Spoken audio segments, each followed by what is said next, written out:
Let's get it. 580 Sports Talk, live and direct on a Wednesday. A happy hump day to one and all. Thanks for being with us. We got the next 3 hours to spend together here on 580 Sports Talk on the Sports Voice of Kansas. 580 WIBW, FM 104.9, online at 580WIBW.com. And on our video streaming channels, our YouTube channel, 580 Sports Talk, our Facebook page, WIBW News. However, wherever, whenever you're checking out the show today, thanks so much for being a part of the audience. We appreciate you tuning in to 580 Sports Talk. My name is Dan Lucero. I'm hanging out with you for the duration today. Spencer Dupuis and Brendan Dworzinski will be along a little bit later on. We got a fun show planned for you today. Lots of Chiefs to get into as we start to look towards, well, I guess it is Raider week presently, right? It's the lead up to playing the Las Vegas Raiders. But we'll start the look ahead to Sunday and week 7 action for the Chiefs as they try to nose above 500 for the first time in 2025. The Chiefs hosting the Raiders at Arrowhead Stadium. A good old-fashioned noon kick on a Sunday. Who's ready for one of those? 11 a.m. pregame here on the Chiefs Radio Network, 580 WIBW FM 104.9. You'll hear Mitch and the crew with the call. Chiefs Raiders. We'll start to look ahead to that matchup on today's show. We're going to talk some NFL quarterbacks. We're going to talk some baseball because last night's NLCS game about brought a tear to my eye. It was so beautiful. And it makes a broader point what's happening in the National League Championship Series that you'd be well served to learn from in college sports. And I'll explain why the two are related a little bit later on. So it's a jam-packed show today. Want to hear from you. Text lines open, 785-272-9429. That is 785-272-9429. You can also get at us in the YouTube chat. If you're watching the show on YouTube today, 580 Sports Talk is the name of the channel. There's a live chat feature that is open throughout the live broadcast of the show. And if you're watching on your phone or your tablet or on your web browser, on your laptop or your desktop, or however it is you're watching on YouTube, you can jump in the live chat, say hello, not just to your host, but also to your fellow listeners, and grow that 580 Sports Talk community. Go check it out. 580 Sports Talk. A good afternoon to Mark, Andrew, and Vance, who are into the chat already this afternoon. Look forward to hearing from you guys and more of you as we go along. And if you've never checked out the live chat, no day like today, right? To go and be a part of it and say hello to some like-minded folks, your fellow listeners. You know, everybody you encounter in the 580 Sports Talk chat, you have at least one thing in common with. It's the show, right? So that's how we grow community. That's how we build.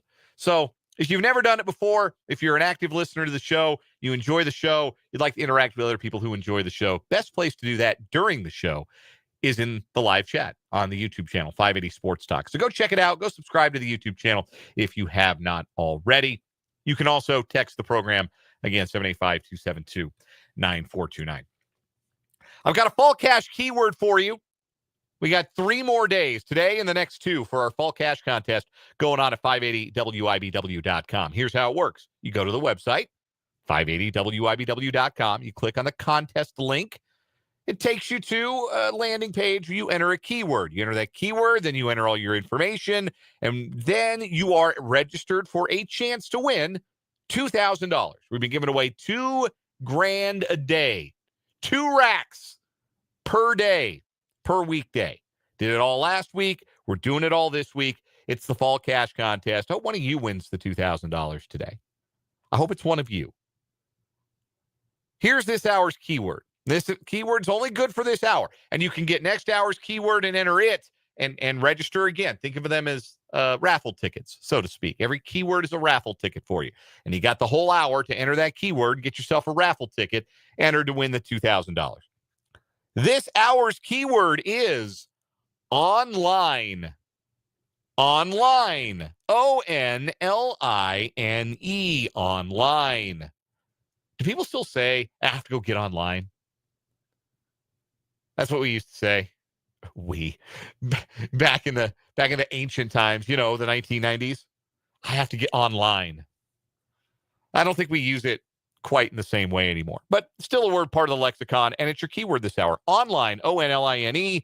Go enter that at 580WIBW.com. You click that contest tab. Lock it in. Get registered for your chance to win $2,000 for the fall cash contest on 580 WIBW. On the show today, we've got some interesting Chiefs notes from some national reporters, and I am less convinced that the Chiefs should do something that back at training camp and through the first couple of weeks even of this season, I was insistent that they needed to do. I am less insistent now, and I'll explain why. We're going to hear from Andy Reid and Patrick Mahomes. Both of them spoke today at the podium at One Arrowhead Drive.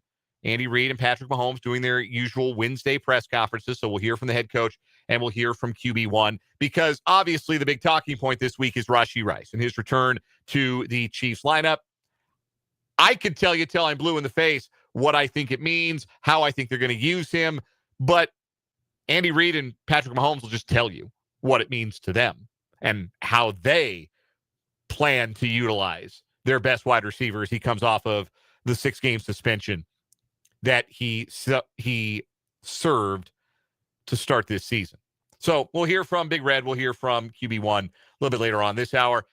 A thought I had yesterday, I didn't get a chance to really expand on. It feels this year like the standard of quarterback play in the NFL is rising. Like we're seeing more guys improve their stock or improve their play than we are seeing guys whose standard of play has really slipped.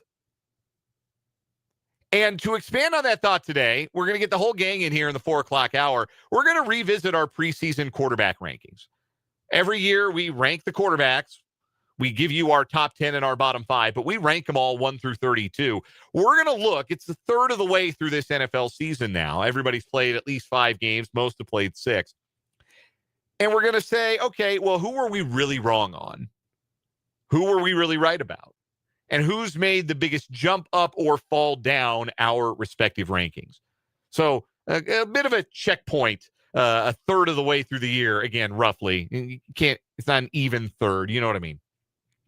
To sort of reevaluate where things stand in the quarterback landscape in the NFL. Tim Fitzgerald's going to join us bottom of the 4 o'clock hour to talk Cats. It's the Wildcat Wrap-Up with Fitz of GoPowerCat.com. We'll get his thoughts on K-State's win over TCU from Saturday and thoughts on where the Wildcats stand heading into their bye week this Saturday. We'll get some K-State basketball thoughts from Fitz as well. It's right around the corner. We've got an AP Top 25. I think we're going to get a preseason Big 12 poll this week. And then next week, Big 12 Media Days. In fact, a week from today, Big 12 Men's Basketball Media Days. I'll be there. We'll get podium audio from KU and K-State. We'll get breakout interview stuff from KU and K-State as well. Looking forward to a Big 12 Media Days coverage on 580 Sports Talk next Wednesday. And a whole bunch of other fun stuff, too, including One Gotta Go, our 580 Sports Talk headlines, round of What Is Wrong With You, you know, the typical Wednesday stuff on the program. And again, your thoughts in the YouTube chat, 580 Sports Talk on YouTube, and your thoughts on the text line, 785-272-9429. But I want to start with this thought that I have seen expressed out there, heard expressed out there in the ether of the Chiefs kingdom. We mentioned Monday how each of the Chiefs' first 6 games came with a little something extra to it. There were added stakes. There was added spice to each of the Chiefs' first 6 games, whether that was a primetime stage or whether that was a home opener for the Chiefs or for somebody else, or it was a Super Bowl rematch, or it was a rematch of a previous AFC championship game, or many games were multiple of those things all in one, right? There was something a little bit extra to get you keyed up for a big game. if you were the Chiefs through the first 6 weeks. Week 7 is the Raiders. And for starters, they stink. The Raiders are bad. I know they just beat Tennessee. Congrats. You beat a team that just fired their head coach. The Raiders stink. And it brings me no joy to say this because I still like Pete Carroll. I'll always have a soft spot for old Pete. Coached my favorite team to a Super Bowl championship. So I'm always going to be a little bit in the tank for Pete Carroll. And I really did believe coming into this season that he was going to at least raise the floor and that Geno Smith was certainly going to be capable of raising the floor for what we know Raiders football to have been the last handful of years. And that has not happened at all. Geno has looked closer to washed than to being a floor raiser, and nothing other than Max Crosby still being an unholy terror off the edge is really working for the Raiders. They haven't had Brock Bowers. Ashton Genty has underwhelmed as a rookie. They're not good. And I know what Raider Week means historically. Mitch Holtis is always happy to give us a history lesson when we talk to him on Raider Week. And I know what Raider Week means to Chiefs fans who are of my generation and who are of generations before me. That's a kinder way for me to say you folks out there listening that are older than I am, though I ain't that young. Like, I'm 39 now. It's not like I'm a kid, right? So I'm not talking down to anybody who's older than I am, because it's a few of you, but also I'm not as young as maybe some of y'all think. So those generations, the generation remember the 80s, certainly remember the 70s, even maybe some of you remember the AFL days. I know what Raider Week means. But anybody younger than me, any Chiefs fan in their like 20s, do you really get it? Do you really feel it? Like, honestly, when was the last time that the Raiders were the Raiders? They last went to the Super Bowl in 2002 and they got annihilated. There have been a couple of seasons in between where they reached the playoffs. There's the one year where they looked like they could be really good, and then Derek Carr got hurt. And then they were a playoff. They did. They made the playoffs with Carr a couple of years back. I don't remember that, 21 maybe that it was. So there have been a couple of playoff appearances here and there. But like, we got to be really honest that in 2025, the Raiders aren't the Raiders. They're not. The autumn wind is a Raider. That's my terrible John Facenda. I want to apologize to John Facenda, the Facenda estate, everybody that I disgraced with my awful John Facenda impersonation. But like, the Raiders identity that was forged in the 1970s by John Facenda and NFL Films and by John Madden and by all those dirty players they had on defense, Jack Tatum and all them, and by Ken Stabler and Daryl LaMonica and Dave Casper, all those guys. That Raider identity that exists in the minds of everybody who is a child of the 70s or was an adult in the 70s, that doesn't exist anymore. That's gone, man. What are the Raiders now? The identity of the Raiders to any football fan born from the Clinton administration on, any football fan born from 1992 onward, the identity of the Raiders is a joke, right? They're a joke. They can't win. They lose creatively. They talk big and never back it up.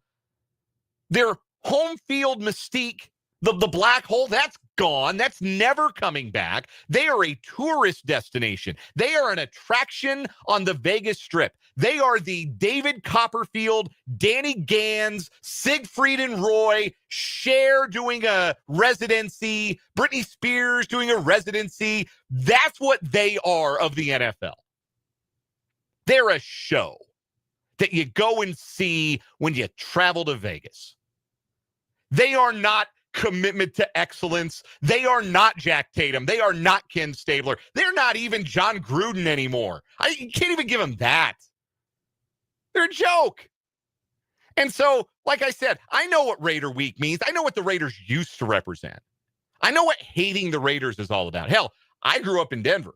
I think that Bronco fans and Chiefs fans could have some fun arguments about who hated the Raiders more, who got into it more with the Raiders back when the Raiders were the Raiders. But it's not that, right? I don't think it means that, and it would be hard to say that it still means that to this generation of football players. Like, you think Trey Smith, Chris Jones, Patrick Mahomes, Creed Humphrey, Trent McDuffie, you think those guys are getting keyed up to play the Raiders because of some grainy NFL films footage from the 70s? No, absolutely not. This is the team they beat pretty regularly. So, with all that in mind, I understand the concern that you go into Sunday feeling like this could be a trap game for the Chiefs. This is the first one where there's not that something extra. This is the first one. There's no primetime spotlight. It's not a rematch. It's not the other team's Super Bowl. Maybe it is. Pete Carroll has never struck me as a coach, never did strike me as a coach who would treat one regular season game like it mattered more than the next one. I don't think that's ever been Pete Carroll's mentality. So I don't think they're going to come in. I think there have been some other coaches they've had who come in and treat. And I think when Antonio Pierce was their coach, they probably treated the Chiefs games like the Super Bowl. But I don't think that's how the Raiders are going to approach this. This is such a regular season game, if I may, that CBS left it at noon. It's a noon kickoff. The Chiefs never play at noon anymore, ever. It's staggering how few of their games over the last handful of years have been noon kicks. So without it feeling like anything extra, is there concern that this could be a letdown / trap game for the Kansas City Chiefs? And I am here to tell you that there is no way in hell that is the case. And not because the Raiders were great in the 1970s. Not because your dad or your grandpa hated Jack Tatum. No, this is why the Chiefs are not going to be prone to falling into a trap this Sunday. Number one, in case you have missed it, you can be forgiven for having forgotten as good as the Chiefs looked on Sunday and as much as the talk on national shows and hell, even this show yesterday is about the Chiefs reasserting themselves as the AFC favorites. They're still a 500 team on paper right now. They would like very much to avoid being a below 500 team, especially with two tough games coming up after this, with the Commanders coming to town for Monday Night Football and then the game against the Bills before their bye. So I think this is going to be a team pretty locked in on getting back over that 500 mark. That's first and foremost. Number two, it's still a division game. Mark H. points it out in the YouTube comments. Still a division rivalry. Even if one team isn't any good, it's still a division rivalry. And the division dominance does mean something to the Chiefs. The fact that they have owned the division, that they've won it now 8 straight years, it means something to the Chiefs. So I do suspect that is part of the Chiefs being up for this game. I have not seen the Chiefs not up for a division game, with the exception of any game that was a week 17 or 18 that didn't matter. Like last year against the Broncos, he didn't give a damn about that game. Like that was pretty obvious. I'm not even sure they game planned for that game, to be completely honest with you. I think they just gave everybody a week off. There have been games where they haven't played well. Like we all remember what the Raiders did 2 Christmases ago. I mean, games where they just didn't play very well. But I don't think I've ever seen a Chiefs team come out flat for a division game. Doesn't happen. The third reason we're not subject to a letdown, and Andrew nails it in the YouTube comments. This is Rashee Rice's return, and you can tell that means something to the team. You can tell his teammates are excited, his quarterback is excited, his head coach is excited. Andrew in the YouTube comments says Rashee Rice is going to go ball out. We haven't seen him in over a year. He's going to remind people who he is. I think that juices the locker room. I do. I think the Chiefs go into this game thinking, now we get to be who we are. Now our offense gets to be what is I use the Star Wars analogy after the Baltimore game. When the second Death Star wasn't all the way finished, but it was still able to fire.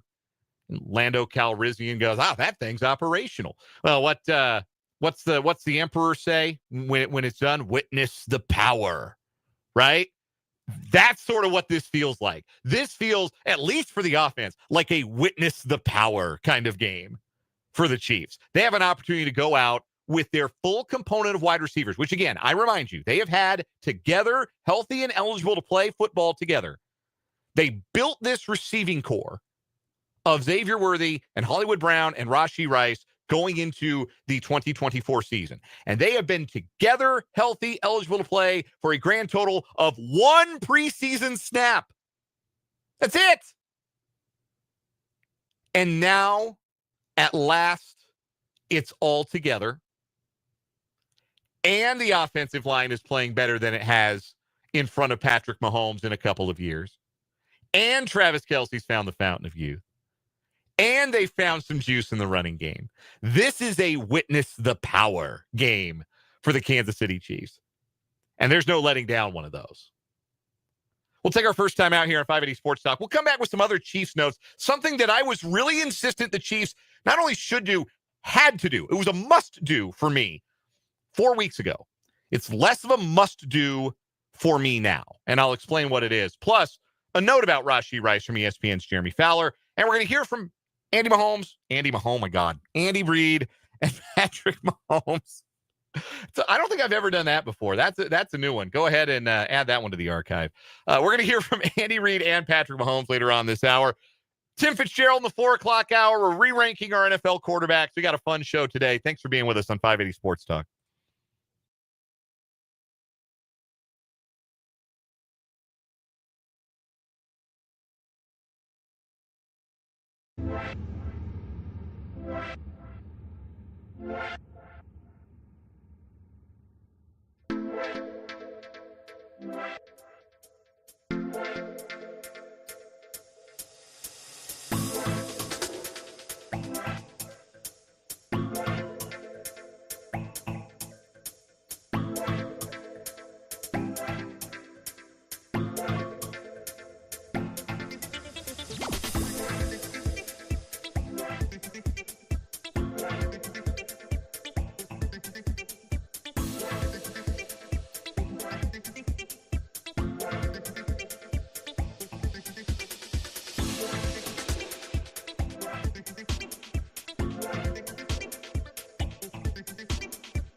Paul in the YouTube comments, our YouTube channel, 580 Sports Talk. We get the live chat running throughout the live show.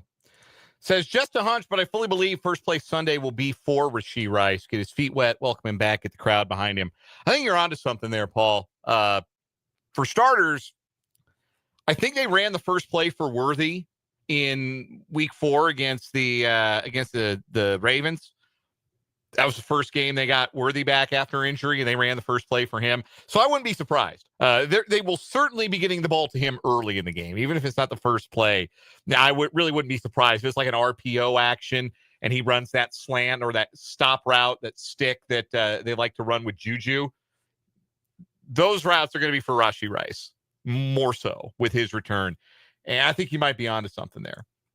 I also think that because, well, Jeremy Fowler of ESPN reported this today at ESPN.com. Quote, the Chiefs won't be easing Rashee Rice back into action. They will be allocating a heavy workload for him as soon as possible. Rice, who returns from suspension this week, has been in the building for weeks, had an excellent training camp, and is in peak physical shape. A team source says Rice will be, quote, full bore this week as he gets back onto the practice field, end of quote. I don't think you have to worry about, oh, what's his pitch count going to be? What's his snap load going to be? No, this is going to be like he never left. I have a feeling on Sunday. So I typically don't dispense fantasy football advice because, one, nobody comes to me for that, and two, nobody cares about my fantasy team. But I have him on one of my fantasy teams, and he will be in the lineup. So take that for what it's worth. It sure sounds like he's going to play quite a bit. Fowler and Dan Graziani do their weekly kind of what we're hearing notes column on Wednesday over at ESPN.com. And one of the subjects they brought up today was running backs who are possible trade candidates. They threw 4 names out there, most prominently Breece Hall of the Jets. Last year of his contract, if he's not a part of the Jets' future plans, they might want to spin him off and see if they can add a draft pick or 2 for a team that's going nowhere. Other names they threw out there, Jalen Wright of the Dolphins, player that a lot of teams apparently really liked in day 3 of the draft, not this last year, but the year before, and hasn't really found his way into the picture for the Dolphins. Devin Singletary of the Giants. That's a veteran with some accomplishments in his career that feels surplus to requirements there with the emergence of Cam Scattaboo. And Keaton Mitchell of the Ravens. Remember, he was a phenom with his game-breaking speed, but had an injury that set his career back, and now he's kind of out of the mix, and the Ravens might be going nowhere and seeing if they can maybe move on from him. So they threw those 4 names out there. I was pounding the table in training camp. Chiefs got to add a running back. Chiefs got to add a running back. Chiefs don't have a good enough running back room. First 2 weeks of the season, this is the worst running back room in the NFL. They've got to do something about these running backs. It's not nearly good enough. The personnel hasn't changed. The way the Chiefs have run the ball has changed. They've found a way to run it effectively. They've gotten more effective work from Isaiah Pacheco. Does that mean I think he's a better player than he was 4 weeks ago? No, I think he's the same guy with the same flaws and the same concerns and the same deficiencies. But they've gotten better work out of him, better work out of everybody in the running game. It's been more about scheme than it has about anything else. But Pacheco played close to 80% of the snaps on Sunday against the Lions. So the suggestion there is the Chiefs are really comfortable with him right now as running back number 1. And then integrating Kareem Hunt as a short yardage option, change of pace, and Brashard Smith in sort of a gadget change of pace role as running back number 3. I think if that's the way the Chiefs are going to move forward, that's probably fine. Like, they found some offensive identity that's working for them. I would not say now that it is imperative that the Chiefs add for the sake of making an addition. Like, Jalen Wright doesn't move me. Devin Singletary doesn't move the needle for me. Keaton Mitchell has really nice speed, but wouldn't you rather just let Brashard Smith do the speedy running back stuff? Elijah Mitchell's the speedy running back. He can't even get on the field. So adding a complimentary running back is no longer a thing I think the Chiefs really need to do. And we talked, they need a third down back. They need somebody to replace the third down stuff that Jet McKinnon and Samaje Perine have done. Chiefs have not really missed a beat on third down. That doesn't really feel like it's something the offense is lacking at present. Now, you can go get a Breece Hall, who I think is a legitimate starting running back in the NFL, not to mention being a Kansas kid, which would get a lot of people excited. That's a phone call I think I would understand the Chiefs making. But I would no longer say the Chiefs have to add a running back for the sake of adding a running back. I think they should only add somebody if they're going to be better than Isaiah Pacheco and a true running back number one. Don't just add to the room for the sake of adding to the room. Andy Reid and Patrick Mahomes next on 580 Sports Talk.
It's a Wednesday, which means Andy Reid and Patrick Mahomes each took the podium at one Arrowhead Drive today. Let's hear from the principal Chiefs, starting with the head coach. Really, the only injury is a sickness, and that's Brashard Smith. So he won't practice today. Everybody else will practice. As far as the Josh Simmons situation goes, I'm not going to comment on it today. Veach is handling everything there, and we'll leave it at that. And then as far as the Raiders go, they've got a good football team. They're very well coached. Pete, we know, has done this once or twice, so he's a heck of a football coach. And between Patrick, Chip, and Tom, they've got great coordinators there. And every week they've gotten better and more familiar with their systems there. So we've got to make sure we play a good, solid game and also have a great week of preparation. But we also love having them come in here to GH Field at Arrowhead Stadium. We understand the rivalry, and our fans really understand the rivalry, and they get after it. But our players understand that too. It has a little bit of that college atmosphere to it, where you have a team that you've had a rivalry with for many years, and you feel privileged to be a part of that. So anyway, with that, time's yours. Understanding you're going to hold back on details. Josh isn't practicing today. Yeah, I'm just going to let it go here. Yeah. Rasheed back for a few weeks here. Does it feel even different with his energy this week, knowing that he's going to be on the practice field today, all that stuff? I mean, he's got to be really fired up. Yeah, listen, I think he's excited to be back in and going. I think getting through practices here will be good for him to kind of get back into the swing of things. And we'll see how everything goes from there. But he's been working hard. He's in good shape. So. What stood out about Jalen's day and just the way I guess he handled, obviously he signed you guys and to potentially kind of start just sure about that. Yeah, he's handled that part well. I mean, listen, he's a competitive kid, and he did come here to step in, and you never know about drafts and that. So, but he's always ready, and he practices a third of the practice because Andy rotates him in there. So I thought he did a nice job the other night. Played well, and we have a lot of trust in him. Most of all the guys around him have trust in him. So that's the most important thing. Yeah. Max Crosby have had this kind of friendly, intense rivalry. I guess just what kind of challenge is it each time you go up against him? Yeah, Max is a competitor, and he's 100 miles an hour every play. I'm sure he's that way in practice. He goes and goes, and and he and Patrick, I think they're friends actually, and they compete against each other, and that's the beauty of the sport. You have an opportunity to do that. So I mean, he'll be there for sure. Coach, what did you look at the metrics or the eye test and tell you that this offensive line seems to be gelling and playing really well together as a group? Has it surprised you how quickly it seems like this group kind of gelled together? Yeah, I thought just snaps were important, game snaps. I mean, when you can work it in training camp, you can do all that. It's important for that, but that just builds a foundation. But you got to get in and you got to play. You got to see the different looks, and that's helped these guys. So yeah, communication. I mean, which Creed does a great job. Creed is a transmitter there, so he's got to get the right side and the left side coordinated, and he does a great job of that.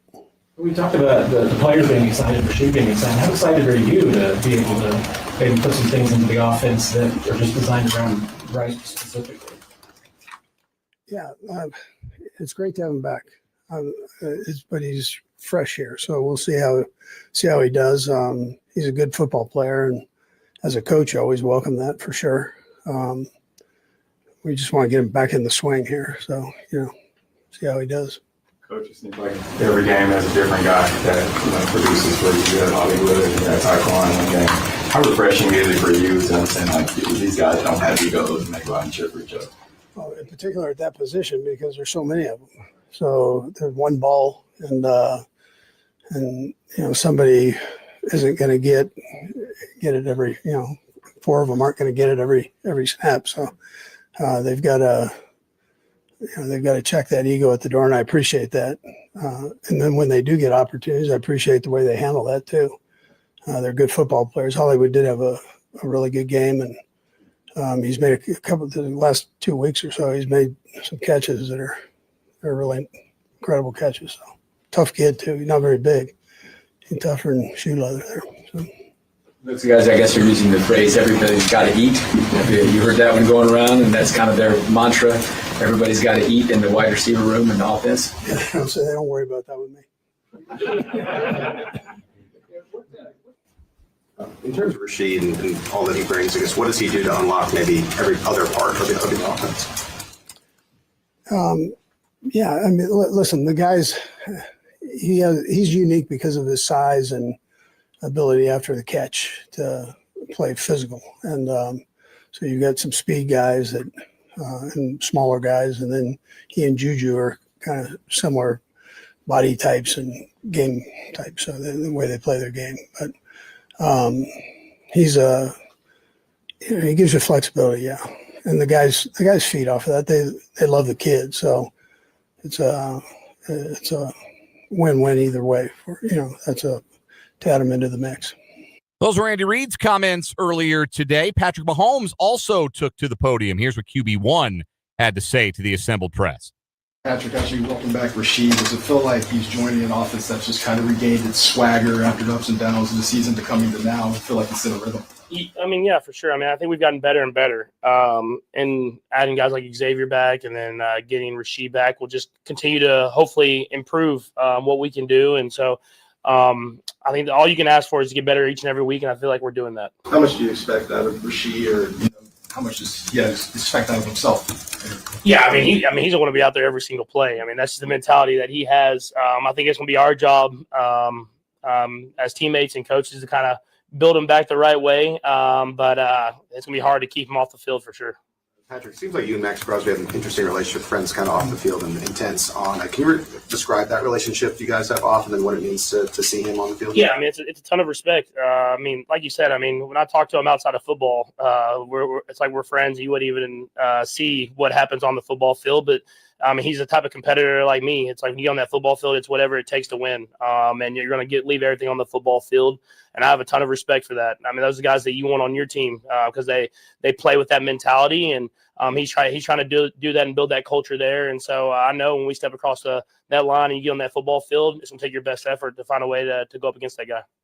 After you talked to that in Brazil about kind of this shirt looked a little bit loose on him, I just wondered if there was a time this offseason when you noticed that physically he was looking different. Yeah, I mean, you can see it from the first day OTAs. I mean, obviously, like I play golf with them and stuff like that, but you don't know until you kind of get out here and you start moving around.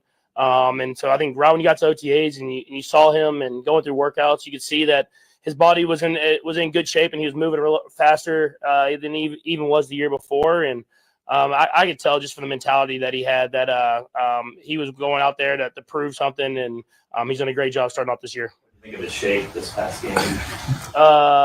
You said his shape or his shake? Oh, his shake. Okay. No, yeah, it's Hakeem Olajuwon shake. Yeah, no, he still got it, man. He's got the vet moves. You know, when you get up there a little older, you know how to use other guys' athleticism against them. And I feel like I have a couple of those as well. Maybe not the shake yet. I'm about to learn that one from him. Patrick, I remember in 2022, you saying that whoever was open was going to get the ball.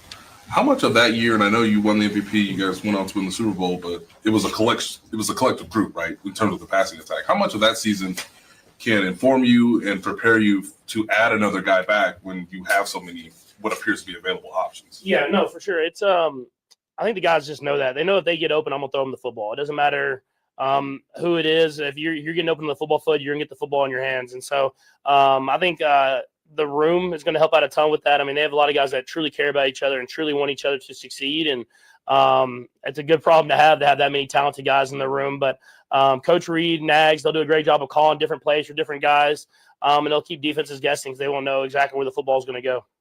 What are you seeing just the trickle-down effect of having Rasheed back on the rest of the room? Is it easier for other guys to settle into roles when you have full allotment? Yeah, and I think it's those guys work so hard to be their best. I mean, from training camp OTAs on, and I mean, I know they're going out there and trying to do what they can without Rasheed there, but they want their guy there. They want one of their teammates there that worked his tail off to be in that position. And so I think just having them in that room, you can just tell those guys are energized and they're ready to go, and they want to showcase who they are as a complete room. And they've done a great job so far this year, and I think it's going to get even better with Rasheed now.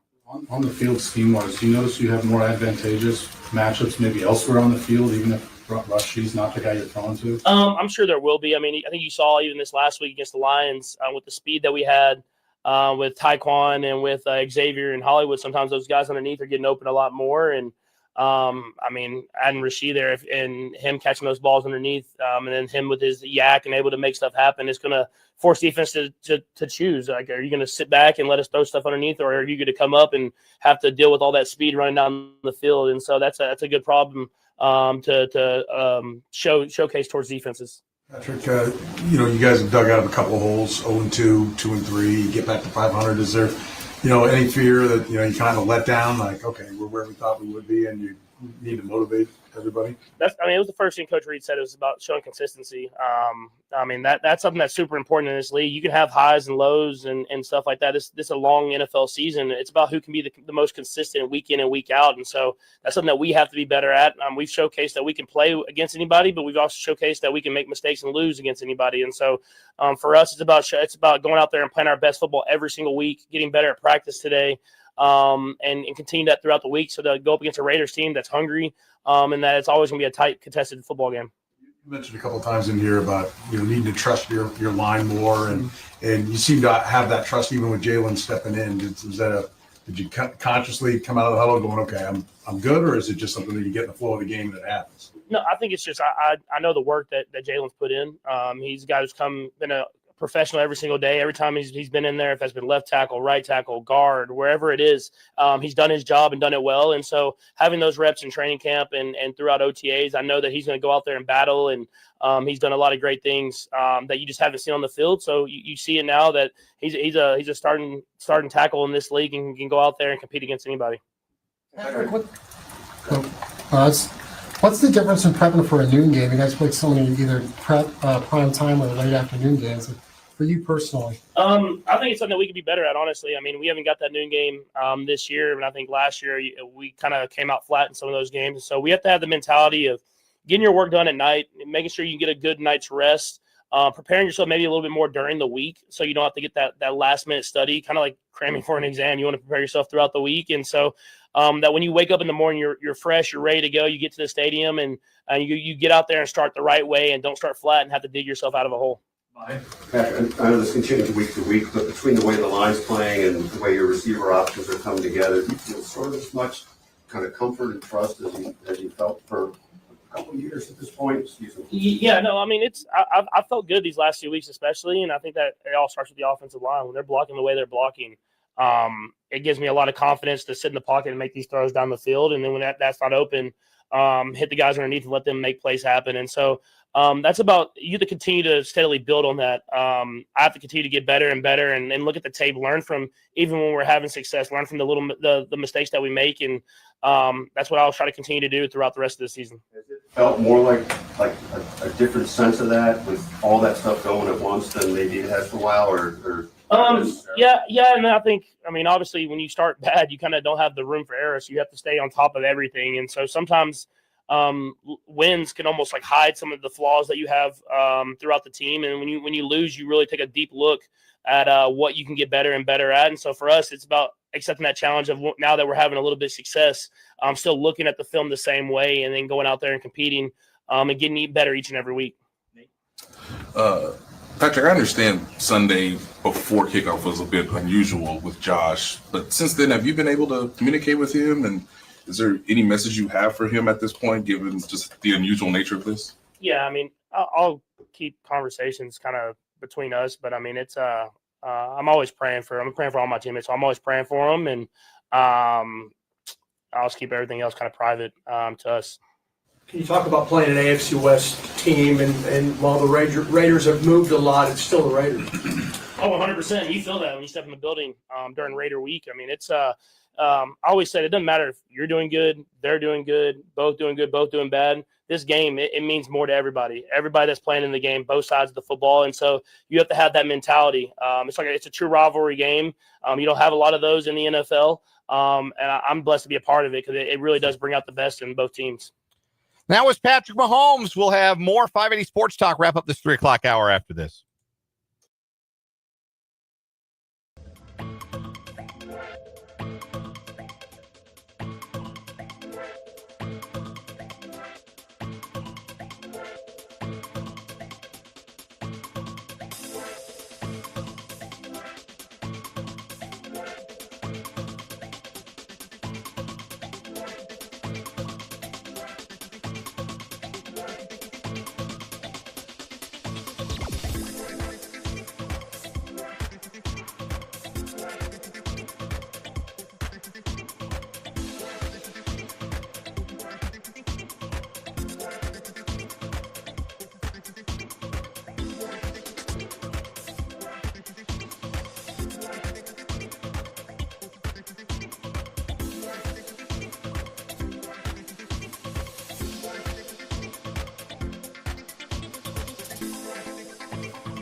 Wrapping up this 3 o'clock hour of 580 Sports Talk.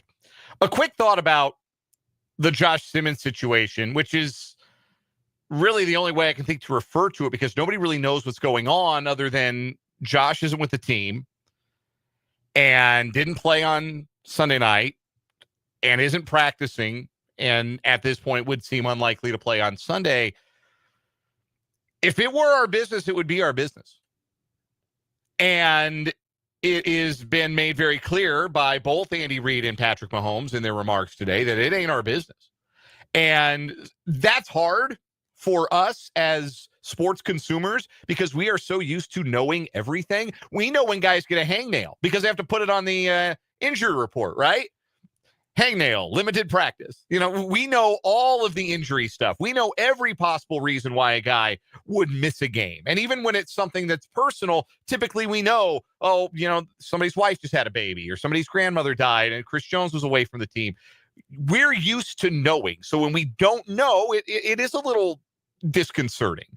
But all you can do is send the best to Josh Simmons and his family and everything that's going on with that. You just hope that there is a good ending to whatever that story is. That's all you can hope for. It's not our story to know right now, but we can hope for a good ending to it and one that has Josh Simmons back with the team soon. We're going to re-rank the NFL quarterbacks, or at least reevaluate our list, and talk to Tim Fitzgerald next hour on 580 Sports Talk.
Let's get it. Hour number 2, 580 Sports Talk on a Wednesday.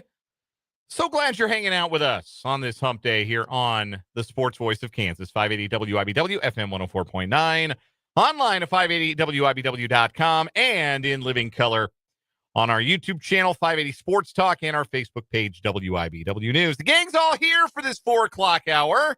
I am Dan Lucero. Spencer Dupuy's pushing buttons, and Brendan Dworzinski's across from me. How you doing, guys? I'm good. Great. Glad to hear it. It's good to have you guys along. I'm glad to hear We're it all too. here on Good a for me. Wednesday. Everybody's Middle here. of the week meeting. Everybody's hanging around. Yeah, staff meeting. We got off camera. There's somebody taking minutes of the staff meeting. I just gotta chill. That we're having. Coming up this hour on 580 Sports Talk, you got Tim Fitzgerald coming up bottom of the hour. We're going to talk Cats with Fitz.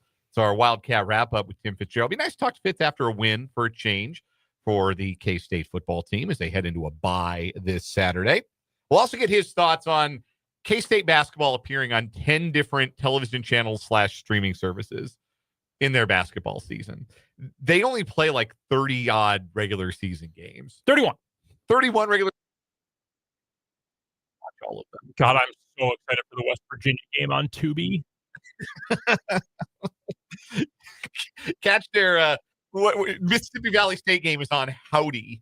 The Shout TV horror movie channel is actually going to host one of the late season non-conference games. I can't wait to watch the Cats tonight. I subscribed to Blippo. This sucks, dude. And the thing is, like, some folks will defend it. Well, just get YouTube TV. Oh, okay, cool. What about Peacock? What about ESPN Plus? What am I supposed to do then? What if you live in a market? This isn't us in Topeka, but what if you live in a market where YouTube TV doesn't get you your local ABC provider? Because that's a thing in more markets than you would realize. Yeah, it's a great question. Shoot, that used to be Topeka. Mm-hmm. It was not always available on YouTube TV or Sling or wherever else. Yeah. Shoot, it might still not be on Sling. That I was considering doing that for football season instead of reactivating my my YouTube TV because it was going to be cheaper. But I don't think they might not even have all of the local broadcast stations. It's just a racket. Wild. Yeah, that's wild. We'll talk to Fitz about that and other K-State things. We got What Is Wrong With You coming up. We're going to revisit our preseason quarterback rankings this hour as well. We're about a third of the way through this NFL season, and I want to do this by way of testing a theory and seeing if you guys feel the same way about what I think I'm seeing the first 5-6 games through this NFL season. We want to hear from you, folks, listening. Text lines open, 785-272-9429. That's 785-272-9429. You can also say hello on the YouTube live chat. Get on in there. Interact with each other. Interact with your hosts. Get in on YouTube live chat over on our YouTube channel, 580 Sports Talk, and subscribe. Smash that subscribe button over there today if you have not already subscribed to the channel. I've got a fall cash keyword for you. Our fall cash contest ongoing at 580WIBW.com. Enter the keyword this hour to register for a chance to win $2,000. We've given away 2 bands every day, every weekday. Last week and this week. Contest ends on Friday. We got 2 more racks to give away today. 2 G's, $2,000. And this hour's keyword is photo. I did my Scott Van Pelt Baltimore accent trying to make Tom Verducci laugh version of the word. Tim Kirk. It would be really funny if it was Tom Verducci. Yeah, I've gotten those 2 confused my entire life. Photo is the keyword, PHOTO. Go enter keyword photo on the contest page at 580WIBW.com and get yourself registered for a chance to win $2,000 this hour. It's the fall cash contest on 580WIBW.com. That's not even my biggest screw up today. I already referred to Andy Mahomes. So clearly I'm firing on all cylinders today. That's why I called in reinforcements. There was no way I was getting through this show by myself today. I needed to call in some reinforcements. Before I get to reevaluating our quarterback list, I want to ask you guys real quick, because I was talking about this at the top of the show. You guys are both younger than me. Spencer, substantially so. What do you think of when you think about the Raiders? Like, what is your primary reaction to thinking about the Raiders, just as a franchise? Not like what they are right this second. Failure. That's what I think about. You think of failure. I mean, that was like peak me really getting into sports, like 8, 9, 10 years old. Peak me is a really funny phrase. When was peak me? Oh, I haven't even begun to peak. Yeah, I hope just meant haven't like peaked getting yet. into sports. No, I was like, I understand. at that age where I understood what was going on, and it's like you drafted this guy so high, and then he was the worst player to ever play in that draft class. I envision a great shootout against the Chargers in the 325 window, broadcasted by like Spiro Ditas and Adam Archuleta, and the Raiders win on a Sebastian Janikowski field goal to improve to 5-9. But like that's what I think of with the Raiders. They have been an afterthought my entire life. Yeah, like that's exactly what I'm driving at. Well, like the whole commitment to excellence thing. That's a myth. That's what you saw like as a kid. That's what you heard about. But that's not what the Raiders have been for the better part of two and a half decades. To Spencer's point, I was 7, I think 8. I think I was like not quite 8.5 when the Raiders. Yeah, I was 7. I was 7 years old when the Raiders played the Buccaneers in the Super Bowl. Yeah. And Rich Gannon won MVP. I think 7 or 8, one or the other. Charlie Garner, Tim Brown, Jerry Rice, really Bill good Callahan team. Looking like kind of like he didn't know quite what he was doing on the sideline. Bill Romanowski geared out of his mind. That's the first Raiders game I remember watching. Like I know I watched the Tuck Rule game. I remember the snow, but like I don't remember Charles Woodson in his early Raiders career or anything. The first Raider game I remember is that Super Bowl, and they've sucked ever since. Yeah, seriously, they've been a complete afterthought. And the black hole in Oakland going crazy, and like one year where you looked like, ooh, Derek Carr, he might be a thing. Then he broke his leg and he was never the same. Like, right? They're just the idea of the Raiders is so much more appealing than the actual Raiders. That's a good way to put it. And this is someone who I thought they were going to be more. I thought they were going to be frisky this year. I thought they'd be better. I thought they'd be better. And it turns out you do need NFL talent on your NFL team. Yeah. And they just don't have enough of it. They have Max Crosby and a quarterback who now appears to be in decline, and a left tackle who's been hurt.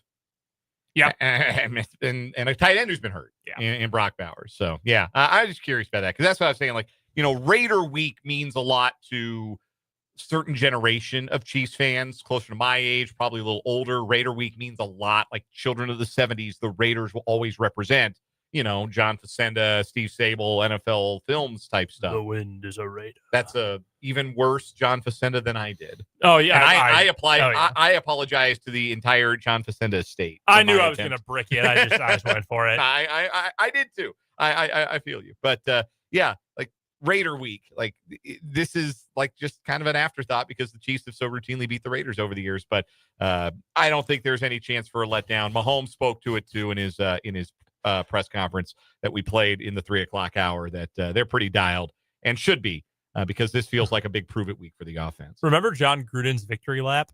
I do remember John Gruden's victory lap. Oh, you know who's never forgotten that victory lap? Anybody who was on the Chiefs when it happened. Nope. Anyway, speaking of quarterbacks, Geno Smith is a quarterback who I'm a little lower on than I was to start the season. But I would say that too. My hypothesis or my thesis from yesterday, and I didn't get a chance to really dive into this, so I wanted to enlist you guys to talk about it today. It feels like we are seeing more quarterbacks outperform their expectations this year than we are seeing quarterbacks underperform their expectations. I think a lot of that is young quarterbacks are finding their footing and playing well. The class of 2024 looks like it's going to be a resounding success in their NFL careers. I mean, we're already there with Daniels. Looks like we're well on our way with May, and now we're starting to see real signs of it from Caleb Williams as well, who was the number 1 overall pick in that draft. So you're seeing that. You're seeing guys thrive in some new situations that has certainly had the arrow pointing up on their status as long-term starting quarterbacks. And it feels like you have more of that across the league right now than you have guys whose play is either regressing because of age or regressing because of a different bad situation or regressing because they just weren't that good in the first place. Yeah, I think that's fair. I think that's understandable. I'm trying to think of where I saw. I think the first time I ever saw this phrase was actually in the when I was in high school and I was reading through the U.S. News and World Report college rankings because I was like, I'm going to let a magazine determine how I build my future. But it said like your your alma mater's movement may have nothing at all to do with your alma mater. It may have something to do with all the other schools around it. That's not good. That's not bad. That's just kind of how it is. Like, I'll give you an example from my list. Jalen Hurts is pretty much the same quarterback I've always thought he's been. I think he's been worse than he was projected to be at the start of the year, but not like this is a completely different player. Mm-hmm. Whereas Baker Mayfield has been so good that he jumps multiple guys like a Jalen Hurts, again, on my list, or even a Goff who's been good as well, just because Baker has been that great, that much better. Drake May, another, we'll get to Drake May. Like those, I think that's an example of exactly what you're saying, that even if two guys have both played to expectations, one of them may have been so freaking great that, like, yeah, they're gonna leap up the mid-season ranking list. I'm going to put up on the YouTube channel right now, our YouTube stream, 580 Sports Talk on YouTube, where we had the quarterbacks back in when we did this in July, I think it was. Yeah, it was July, where we had them end of July. It was our top 10s, respectively. So I'm going to put that screenshot up right now on our YouTube channel, 580 Sports Talk. And for those who are just listening and not watching, I'll sprint through how we had our respective top 10s.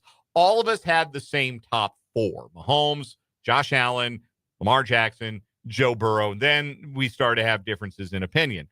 In my top 10, I had Jaden Daniels 5th, then Jared Goff, then Jalen Hurts, then CJ Stroud, then Matthew Stafford, then Justin Herbert. Brendan, 5 through 10, had Herbert, Daniels, Goff, Hurts, Jordan Love, and Stafford. Spencer's 5 through 10 were Hurts, Daniels, Goff, Stafford, Love, and Baker Mayfield. And buying high on Mayfield looks really good for Spencer. Yeah, I put Mayfield 11th. I'm so mad. I was the low man on Mayfield. I had him 13th. Hey, this guy doing it without like any receivers right now. Yeah, that's the crazy thing. Like all his targets, all his three, he finished that game against the 49ers without his top 3 wide receivers. Yeah. I think one's coming back this week, though. And he's been missing guys up front, too. Yep. That's the other thing. And then he is balling out. So that would be the one guy for me that I would say probably has increased his stock from being, that's a solid NFL starter to, well, right now he's in the MVP conversation. Very realistically in the MVP conversation. Spencer, give me one guy who was outside your top 10 that you feel like may have played their way so far into top 10 consideration. I'm going to look. I still have my list on my phone. Okay. Brendan. Yeah, I've got mine in front of me right Brendan, now. go ahead. Who for you is it? I mean, Mayfield was 11, so you had him close. So, Baker 11. I mean, that's an obvious one. I told you I was going to mention him. Drake May is incredible. He is awesome. And yes, he is absolutely top 10. Number 1 in the NFL in completion percentage. Number 1 in the NFL in success rate. He's got the most efficient deep ball throw in the entire NFL in terms of accuracy and expected points added. He's amazing. I had him 18th, and I knew that was too low at the time. I put him below Tua. I'm so mad. I should have sold my stock a year ago on Tua. No, I'd put Drake May top 10 right now. And frankly, Love should be higher than 9 for me, too, because he's top 5 in everything right now. He's been awesome. Okay, Spencer, who would you be the quarterback you most regret leaving out of your top 10? I guess it would be the same as Brendan, Drake May. I had him all the way down to 26. I was a non-believer there. See, I would say in the top 10, no, I would have Bo Nix in the top 15, and I have him at 20. I actually would have Nix lower on mine. I had him 22nd. I would lower him on my list. I feel good at 24. I had him 24th. I feel pretty good about that. I had Drake May 25th. I had Drake May behind Russell Wilson. Me too, and Sam Darnold. I was just telling you about how Jordan Love is top 5 in like every advanced stat in the NFL. Sam Darnold's number 1 in all of them. He's also having I won't go overboard because I know Dana's still hesitant. He has been so far very good. This is the nice thing I'm willing to say about Sam Darnold, the quarterback of the league leaders in DVOA, the Seattle Seahawks. Number 1 team in the league in DVOA. He is, I think, definitively proven he's not just a single system guy. He's not just a Kevin O'Connell merchant. Like it looks like, again, you give him the right scenario. You give him a true wide receiver, number 1. You give him enough protection because that Seahawks offensive line has been a little better. He can play. Yeah. He can make some big time throws. He's an ethical hooper. He's going to sling it. And I appreciate those. I dudes. still have big questions about what it looks like when he's in a game that matters, but if he gets to a point where he's playing in a game that matters, that would be an upgrade from where the Seahawks have been the last couple of years. So, Darnold certainly is another quarterback whose stock has risen. I go back to that list. What then do you see a top 10 quarterback that's maybe played their way out of that consideration for you guys? It's tough because there's two players on this list. I think for all of us that we have listed at 3 and 4 who are hurt. So like those guys aren't losing their spot because they've been injured. But that's how some guys are getting above them, obviously, right? Oh, see, I disagree. Joe Burrow should be higher. I should have bumped Burrow up. That is the worst team in the NFL. Well, no, they're not the Titans. They are right just above the Titans. That entire operation is awful. The Ravens have also gone to hell without Lamar Jackson. It should be noted. Yeah, they kind of stunk even with him, though. At least they put up points, though. So, Lamar deserves that. I would say Zach Hurt or Jalen Hurts. Yeah, I had him 8th. I'd drop him down. I was way high on him at 5. Because you want to talk about scenario. Okay, Shane Steichen as offensive coordinator. He looked really good. They made it to the Super Bowl. Next year, it's Brian Johnson. And I, along with many others, were ready to just completely jump off and be like, nope, it's over. It's done. Last year, Kellen Moore. And Brian Johnson, by the way, got fired. I have no idea what he's up to now. Kellen Moore, good offensive coordinator, good play caller. They go to the Super Bowl. Hurts fits the system really well. Awesome. Everybody's buying back in on Jalen Hurts. Is he elite? He's been to 2 Super Bowls. Kellen Moore goes and gets a head coaching job. By the way, his current quarterback, Spencer Rattler, might be a dude. Now, Kevin Patullo, probably not a good offensive coordinator. Jalen Hurts looks like a outside the top 15 kind of quarterback. Mm-hmm. Like, he has to be in the best possible situation. Has to be. And that is my big word. Like, you have the right guy?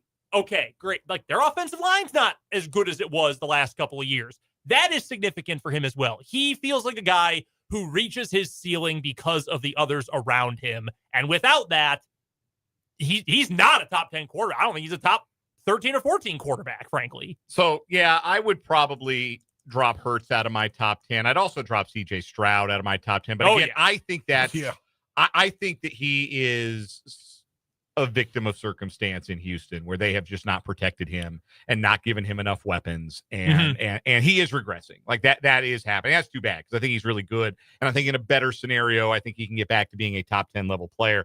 But those would be the two guys I'd take out of my top 10 right now. I'd bump Mayfield in. I'd bump Jordan Love in. I had Love 11th. He'd be in my top 10 right now. Try not to overreact to the 6-game sample, right? Sure. But certainly Drake May would be knocking at the door of the top 10 right now. Because he's on a bye already. Dak Prescott would be knocking on the door of the top 10. I had Dak 17. If Dallas were winning games, we would be talking about Dak Prescott the same way we're talking about Baker Mayfield as an MVP candidate. I have the exact same number for you. You know what's very funny about Dak Prescott? He is Tony Romo. All of that discussion and debate and argument in 2016, when Romo gets healthy, should he play or do they ride the hot hand with Dak? They're the same quarterback. Like, do you trust him in a big game? No. Season on the line. Do you trust Dak? Not even a little bit. No reason to. Just like the same with Romo. They're going to put up great stats, and for 14 of 17 games, he's going to look like one of the 3 best quarterbacks in the league. And when push comes to shove, there's 24 other guys you'd rather have than him. He is Tony Romo. I'm also going to put up the list we had of our bottom 5 quarterbacks, and this is where we really look bad because, we had Indianapolis in the bottom 5, and Daniel Jones is not a bottom 5 quarterback in the NFL. Not on current form, he's sure not. He's closer to the middle of the pack than he is the bottom 5, I would say.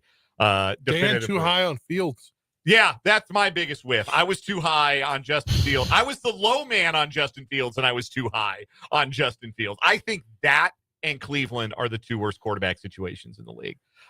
New Orleans, you mentioned it. Spencer Rattler quietly putting up some halfway decent numbers. There's no pressure right now for him to do anything. He's just kind of operating, but what would you rather have? A guy who under no pressure is figuring it out, or a guy who under no pressure is still ass?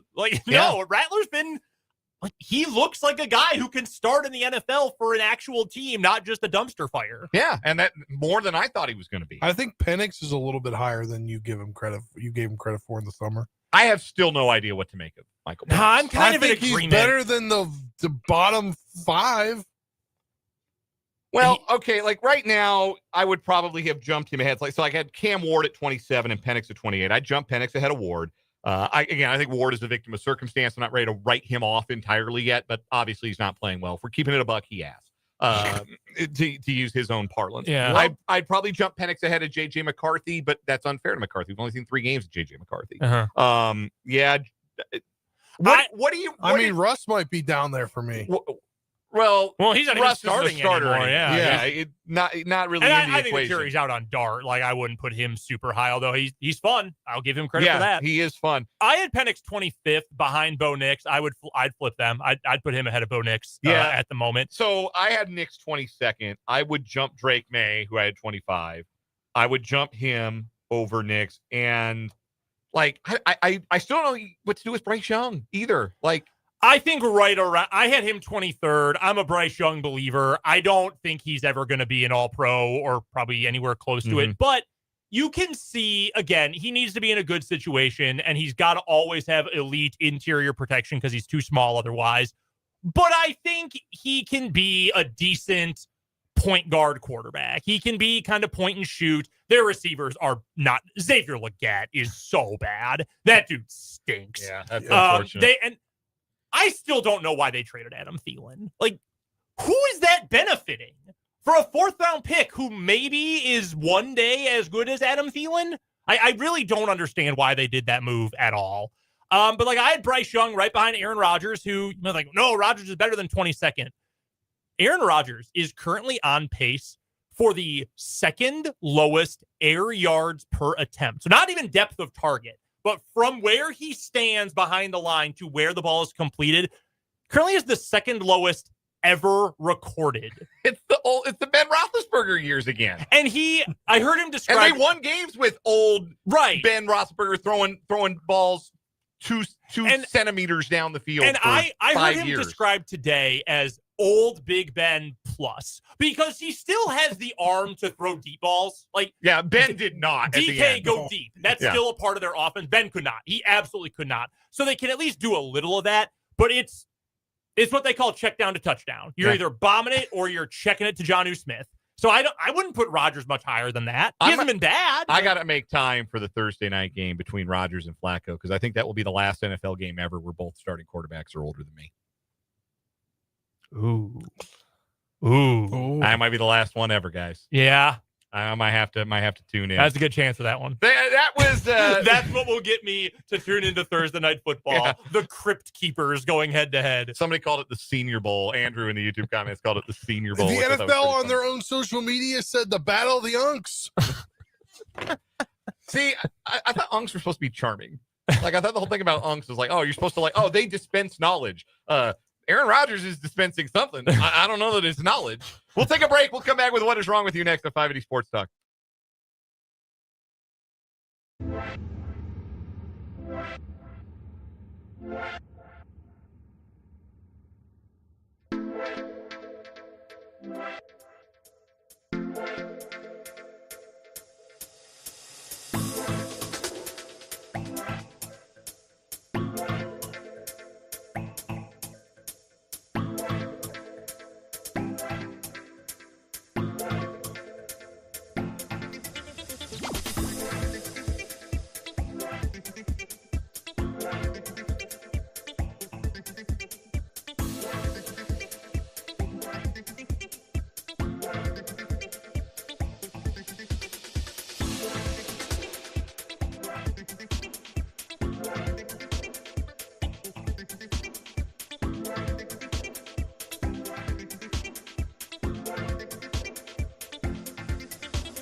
It is What Is Wrong With You time on 580 Sports Talk. 2 new stories competing today, trying to take down our current weekly champion, the gentleman in Aggie Park in College Station, Texas, who had a 337 BAC, drinking a water jug full of whiskey and eating a pimento cheese sandwich. Dude, I'm not really into pimento cheese. Like when I take vacations down south, I've got family and my wife really likes pimento cheese. I don't. It's not for me. And I don't drink either. So I'm not the perfect source for this, but whiskey and pimento cheese in the heat sounds gross. When you're that drunk, I don't even think you can discern what it is you're eating. That's true. And you're like, give me that orange thing. Dude, a third Give me of that his goo. A third of his blood was alcohol. His BAC, as I've mentioned both days this week, would have won the American League batting championship by 6 points over Aaron Judge. Yeah. Spencer, you've got a story today. Give it to us. Yeah, pretty cut and dry here. A Florida man is behind bars after robbing a store disguised as Spider-Man. Deputies said a man showed up unmasked to a Winn-Dixie wine and spirits store in Castleberry, Florida.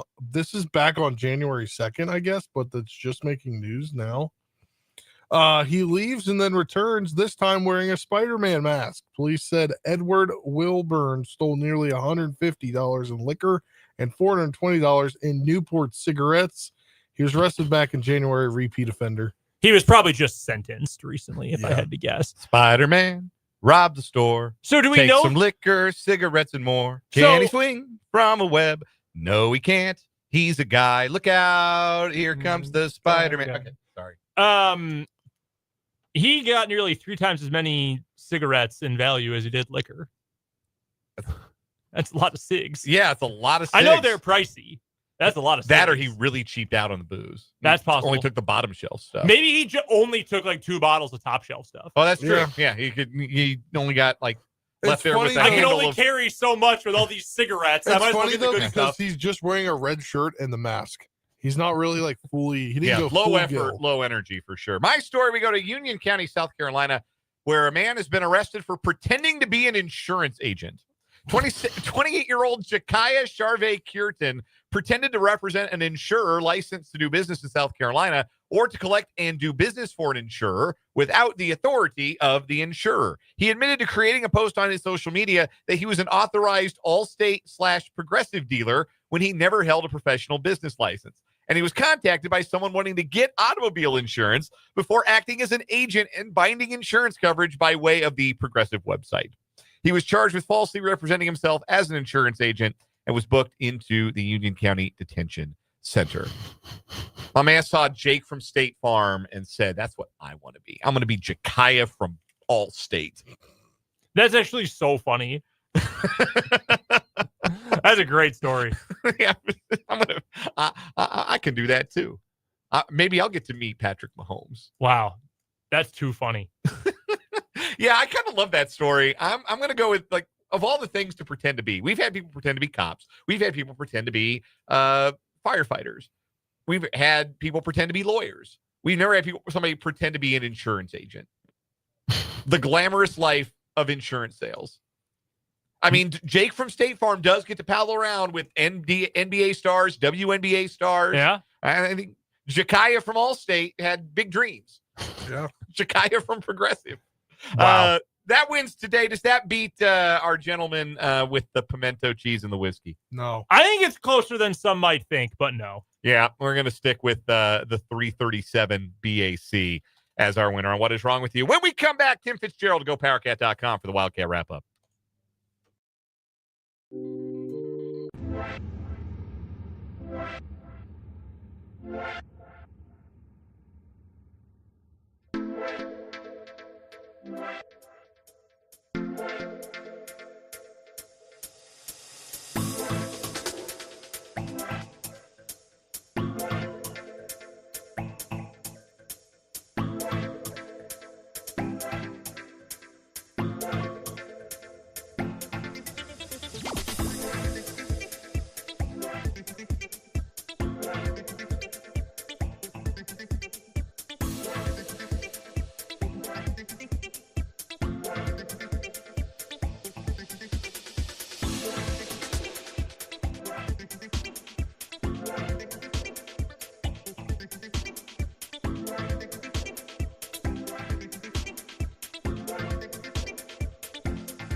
We are joined in the Plenty Place Wine and Spirits hotline by the great Tim Fitzgerald to GoPowerCat.com, part of the 24/7 Sports Network, for a little thing we call Wildcat Wrap-Up. We do it every Wednesday at this time on the program. Fitz and the staff at GoPowerCat.com cover the Cats from tip to tail. Go check it out, GoPowerCat.com. Become a VIP subscriber to get all of the VIP info at 24/7 Sports. Fitz, we've been waiting for somebody for Kansas State to stand up, be counted, make winning plays, and get the team over the finish line for a win. And on Saturday, it was Des Purnell, who stood up and was counted. And that was the kind of individual performance that it really felt like K-State has kind of been lacking throughout this disappointing 2025 season. You're right. He struggled this season, and he knows it. And that's got a twofold effect on this team. And, well, maybe three. Number one, he's a starting linebacker, and you only have two of them in this defensive scheme. So if one of them's struggling, that's not good. Number two is the fact that Dez is the leader on this team. He's a vocal critic. He's willing to call out people if he feels like they're not getting their job done. And that's kind of nullified when he's the guy not getting his job done. But, they just desperately needed someone to assert themselves, to say, look, we're the K-State defense. We usually take care of things. We've struggled a little bit, but that's going to change. It's going to change right now. It was Desmond Purnell. And I've said this often, I really root for that kid. I think he's an incredible football player, but he's a better young man. And I was really happy for him.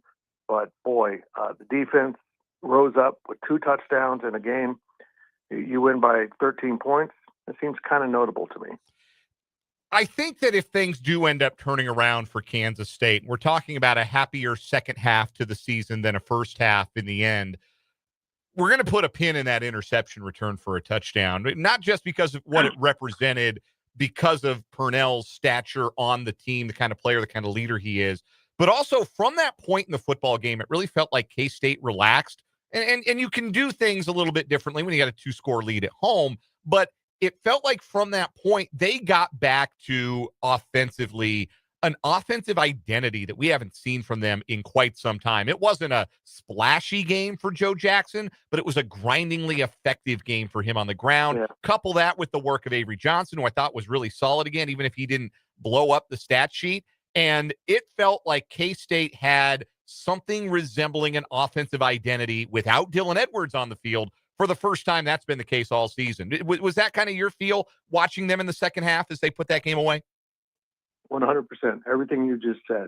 Keep in mind that the K-State offense moved the ball in the first half, but it kept sputtering, and they didn't get into the end zone until 27 minutes into the game. It was 2 minutes and 45 seconds before halftime before they found the end zone. So it wasn't a great start for this team, but they were showing some signs of life. They just weren't completing the task. And that kind of frustration would have undone this team in the first 4 games of the year. They would have just kind of mailed it in at that point because, we're not playing well enough to win, so be it. That changed. And a big reason why then is when they got the game tied at 7-7, they came back and scored their first of 2 defensive touchdowns on Wesley Fair's scoop and score, and then they started the second half with the other one. Now the defense has given you 2 scores, and you're right. The offense didn't feel pressure on them. Offensive line kind of came together and started playing some of their best football this season. I really liked the unit they had out there most of that second half. And Joe Jackson didn't break anything big, but he ran the ball 27 times for 110 yards, 4.1 a carry, and it felt like 4 yards a carry. It didn't feel like 10 here, 20 here, 1. It felt like about 4 yards a carry, and they just kept the ball away from TCU for the most part. They played with a great deal of confidence and identity, and they started mixing the running game with the throwing the ball downfield, and Avery Johnson mixed in some of his own running. And I did really feel like it was the most complete offensive performance of the season. And I know, they got back to using the tight end as effectively as they have in the past with 2 touchdowns from Garrett Oakley. Tim Fitzgerald of GoPowerCat.com is our guest, joining us on the Flaming Place Wine and Spirits hotline for the Wildcat Wrap-Up here on the program. Did that win feel different, you think, for the players and for the coaches than even the UCF win? Because K-State was expected to beat UCF, and that's one of the weaker teams in the league this year. Still got some ways to go in year one under a new head coach. But TCU came in with some impressive performances this year, with a solid record, with some really good offensive talent that we did see on display. Eric McAllister is one of the best wide receivers in this league, and he had the 2 long touchdowns, although the second one didn't matter much. But did this one maybe feel like, okay, we won a game as an underdog, we won with big plays on defense, we won with an identity on offense? Did you have a different feeling talking to players and Coach Kleiman after the game that this one felt like it was more significant? Yeah, I mean, that was a good TCU team, and they didn't play particularly well, but I think K-State has something to do with that. They confused Josh Hoover a little bit with some coverages they hadn't shown yet, and that was not a good game for him. And I kind of thought the TCU coaches panicked. They were running the ball fairly effectively, and they just got away from it when they got behind a couple scores when they really didn't need to. They didn't need to, start just throwing the ball every time. And they could have kind of taken the wind out of K-State with the long drive using the running game, and they didn't do that. I think K-State knew it had beaten a good team. It was their, first quality win of the season. Yeah, you're right about UCF. That was a needed step, but they didn't blow them out. They just were better than UCF, and they won that game. They hadn't shown that this season. They really hadn't. You can make an argument that even the game they won against North Dakota, they weren't the better team most of that game. So that was a needed step. I think Baylor was not a setback, but a disappointment that might have fueled this effort. And again, that kind of loss would have broken the spirits of the K-State Wildcats early. They seem to have responded from it. And now they get the off week as this Kansas, and we're going to have a really fun, competitive game between two teams that honestly both need that win next Saturday, a week from Saturday in Lawrence, to kind of buoy their bowl hopes. They're both kind of hovering around a dangerous plateau of not getting it done this season. And I think that's kind of fun to have equal stakes for the two programs. Let's go ahead and address the speculation, the rumors. Obviously, a bye week lends itself to more speculation, idle or otherwise, and speculating can be, it could be a spectator sport, certainly. And on a bye week, it's one of those. Do you think Dylan Edwards plays for K-State in the Sunflower Showdown? Do you think Dylan Edwards plays again for Kansas State? Well, I don't know. This will be very telling because he didn't play Saturday. He's got an off week. That's the same amount of time he needed to recover from his initial injury and try to play at Arizona. And that didn't quite work. So he's had an off week after that and was 100% for UCF. If he doesn't play against Kansas, it tells me he's using hurt, not injured, hurt, as a reason to not play. Because he is right now at the threshold of redshirting or not. Whether that matters to him or not, I don't know. I suspect he thinks he's NFL ready and doesn't need 2 more seasons of college football. But I'll be very surprised if he's back next season. And with that said, do you want him on the field? I think you need him for this game. And it's not just a game. It's Kansas. He's a Kansas kid. If that game doesn't get his juices going, I think he's probably checked out. Talking with Tim Fitzgerald to GoPowerCat.com. This is the Wildcat Wrap-Up. We do it every Wednesday here on 580 Sports Talk. Fitz and his staff covering the Cats at GoPowerCat.com. Let's pivot to basketball, Fitz. We got Big 12 basketball media days next week, and it's a bye week for the football team, so a good time to do this. We got the tip-off times and the networks for all 31 of K-State's regular season games, and there are 10 different places, networks, streaming services, on which you can watch Kansas State basketball in the 2025-26 season, including ESPN+, their whole family of networks, Peacock, CBS Sports Network, Big Fox, Fox Sports 1. I could go through them all. Is that good or bad for Kansas State, for the Big 12, and for the consumer? They have a game on Peacock? I assume that's a non-conference game. There are 5 games on Peacock, Fitz, including 3 conference games. I didn't know the Big 12 was dealing with Peacock. That's interesting. I had forgotten that until I saw the schedules come out. I don't remember that at all. I don't know. I just do this for a living. I should probably know these things. Yeah, but that's okay. I mean, it's just the nature of things now. It's the nature of the Big 12. Nobody, I mean, ESPN's the SEC channel and Fox is the Big 10 channel. And, the Big 12's got to find their nooks and crannies, but the product is so good, everyone wants them. So that is interesting. I haven't had a chance to really absorb that. But there's a good buzz with K-State basketball right now. And I think that'll show up, at the media event in Kansas City next week. I'll have some guys there, including Ryan Gilbert. And then a couple of them are going to head on over to Columbia, Missouri on Friday night of next week to watch that scrimmage, which for some reason is at 9 p.m., which seems odd. And not really good for a college kid that wants to be a college kid on Friday night.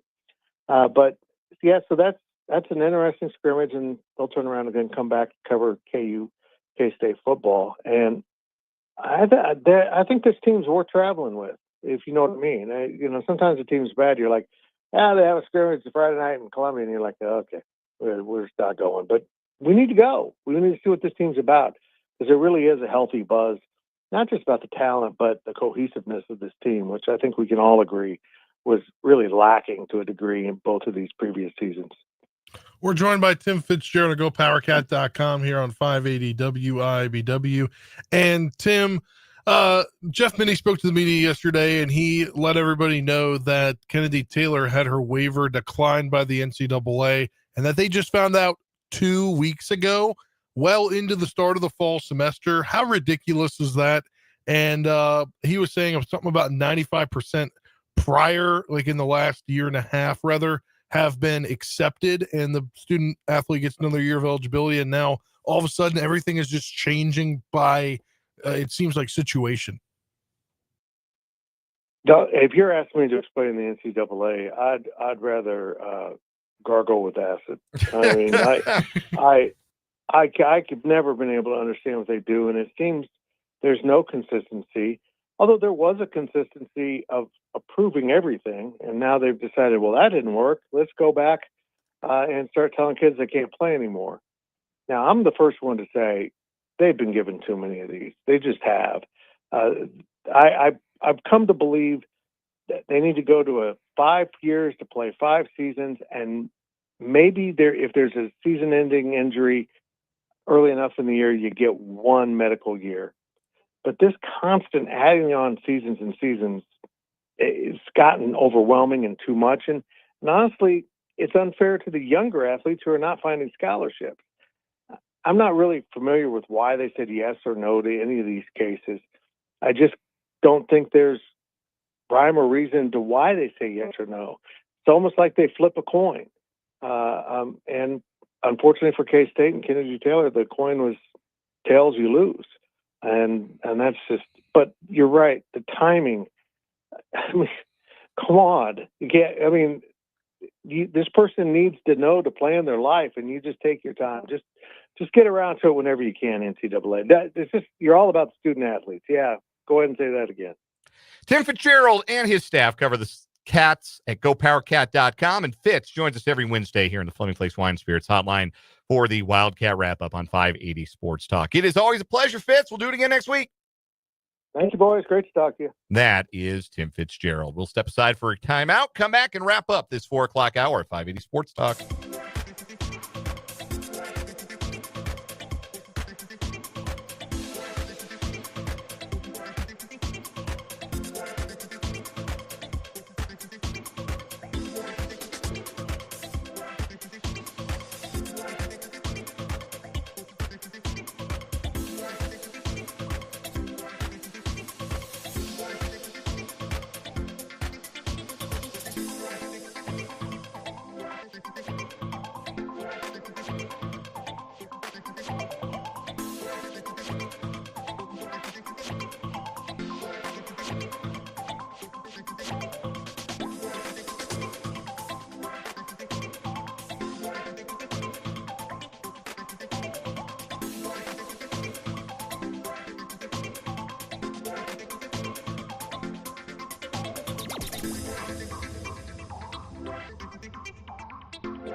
Our thanks again to Tim Fitzgerald, GoPowerCat.com, for joining us for the Wildcat Wrap-Up. There's a K-State basketball game. Not one that counts, but there's a basketball game next Friday. You can hear it right here on 580 WIBW FM 104.9 if you're staying up late. 9 o'clock tip at, what did they call it? It'll always be the Page Sports Arena to me there in Columbia. You probably don't know that story. The people that donated the money named it after their daughter. So their daughter's name is Paige. So it was the Page Sports Arena. And then they found out that she plagiarized or cheated. There's some sort of academic scandal involving her. So they took her name off the arena. I think it's just the Mizzou Sports Arena now. But yeah, really funny stuff. Anyway, it'll always be the Page Sports Arena to me. That's where KU will play Mizzou next Friday night. It will not be a game that counts, but it'll be an exhibition game and be a good early barometer for where Jerome Tang's team is. And you'll be able to hear a broadcast on the K-State Sports Network from Learfield right here on your home for the Wildcats, 580 WIBW and FM 104.9. Which means high school sports be back on 106.9. Yeah, we'll have high school football that night on 106.9. Hayden and Jeff West that night. Anyway, coming up in the 5 o'clock hour of the program, we got our 580 Sports Talk headlines. We've got One Gotta Go coming up next hour as well. And we're going to talk about the importance of the money on the field. Not literal money, but money on the field. It's winning in the National League Championship Series. It's winning in the Big 12. We'll talk about the connection between those two things. That's all coming up on the final hour of 580 Sports Talk on WIBW.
Let's get it. Hour number 3 of 580 Sports Talk on this Wednesday afternoon. Dan Lucero, Spencer Dupuis with you for one more hour here on the Sports Voice of Kansas, 580 WIBW, FM 104.9, online at 580WIBW.com, and in living color on our YouTube channel, 580 Sports Talk. Hello to everybody catching us on YouTube.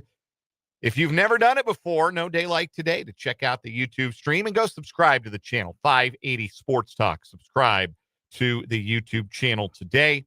Doesn't cost you anything but a click or a tap of the screen. You can also watch us on Facebook, WIBW News. Still plenty to come here in this final hour of the program, including a round of One Gotta Go, and also some thoughts on the National League Championship Series and how it relates to Big 12 football. You wouldn't think I would be able to compare the two, but I can, and I will, and I'll make it make sense. That's coming up in a little bit as well.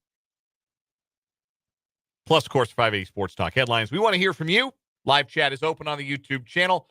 Yeah, 580 Sports Talk is the name of the YouTube stream, and we have the live chat open throughout the live show. So if you're watching on YouTube, hop in, say hello, and interact with your fellow listeners. Great way to join the 580 Sports Talk community. I can't promise any perks, but it's a good time. And there's a text line, too. If you just want to text the program, we'd love to read your text, 785-272-9429. That is 785-272-9429. Let's do a fall cash contest keyword, shall we? Let's do it. We've got one more for today. We're giving away $2,000 today. We've done it every weekday since last Monday. We're going to do it tomorrow and Friday, and then the contest is going to be over. But we're giving away $2,000 today over at 580WIBW.com. $2,000. All you have to do to enter is listen for the keyword, then go to our website, which again is 580WIBW.com.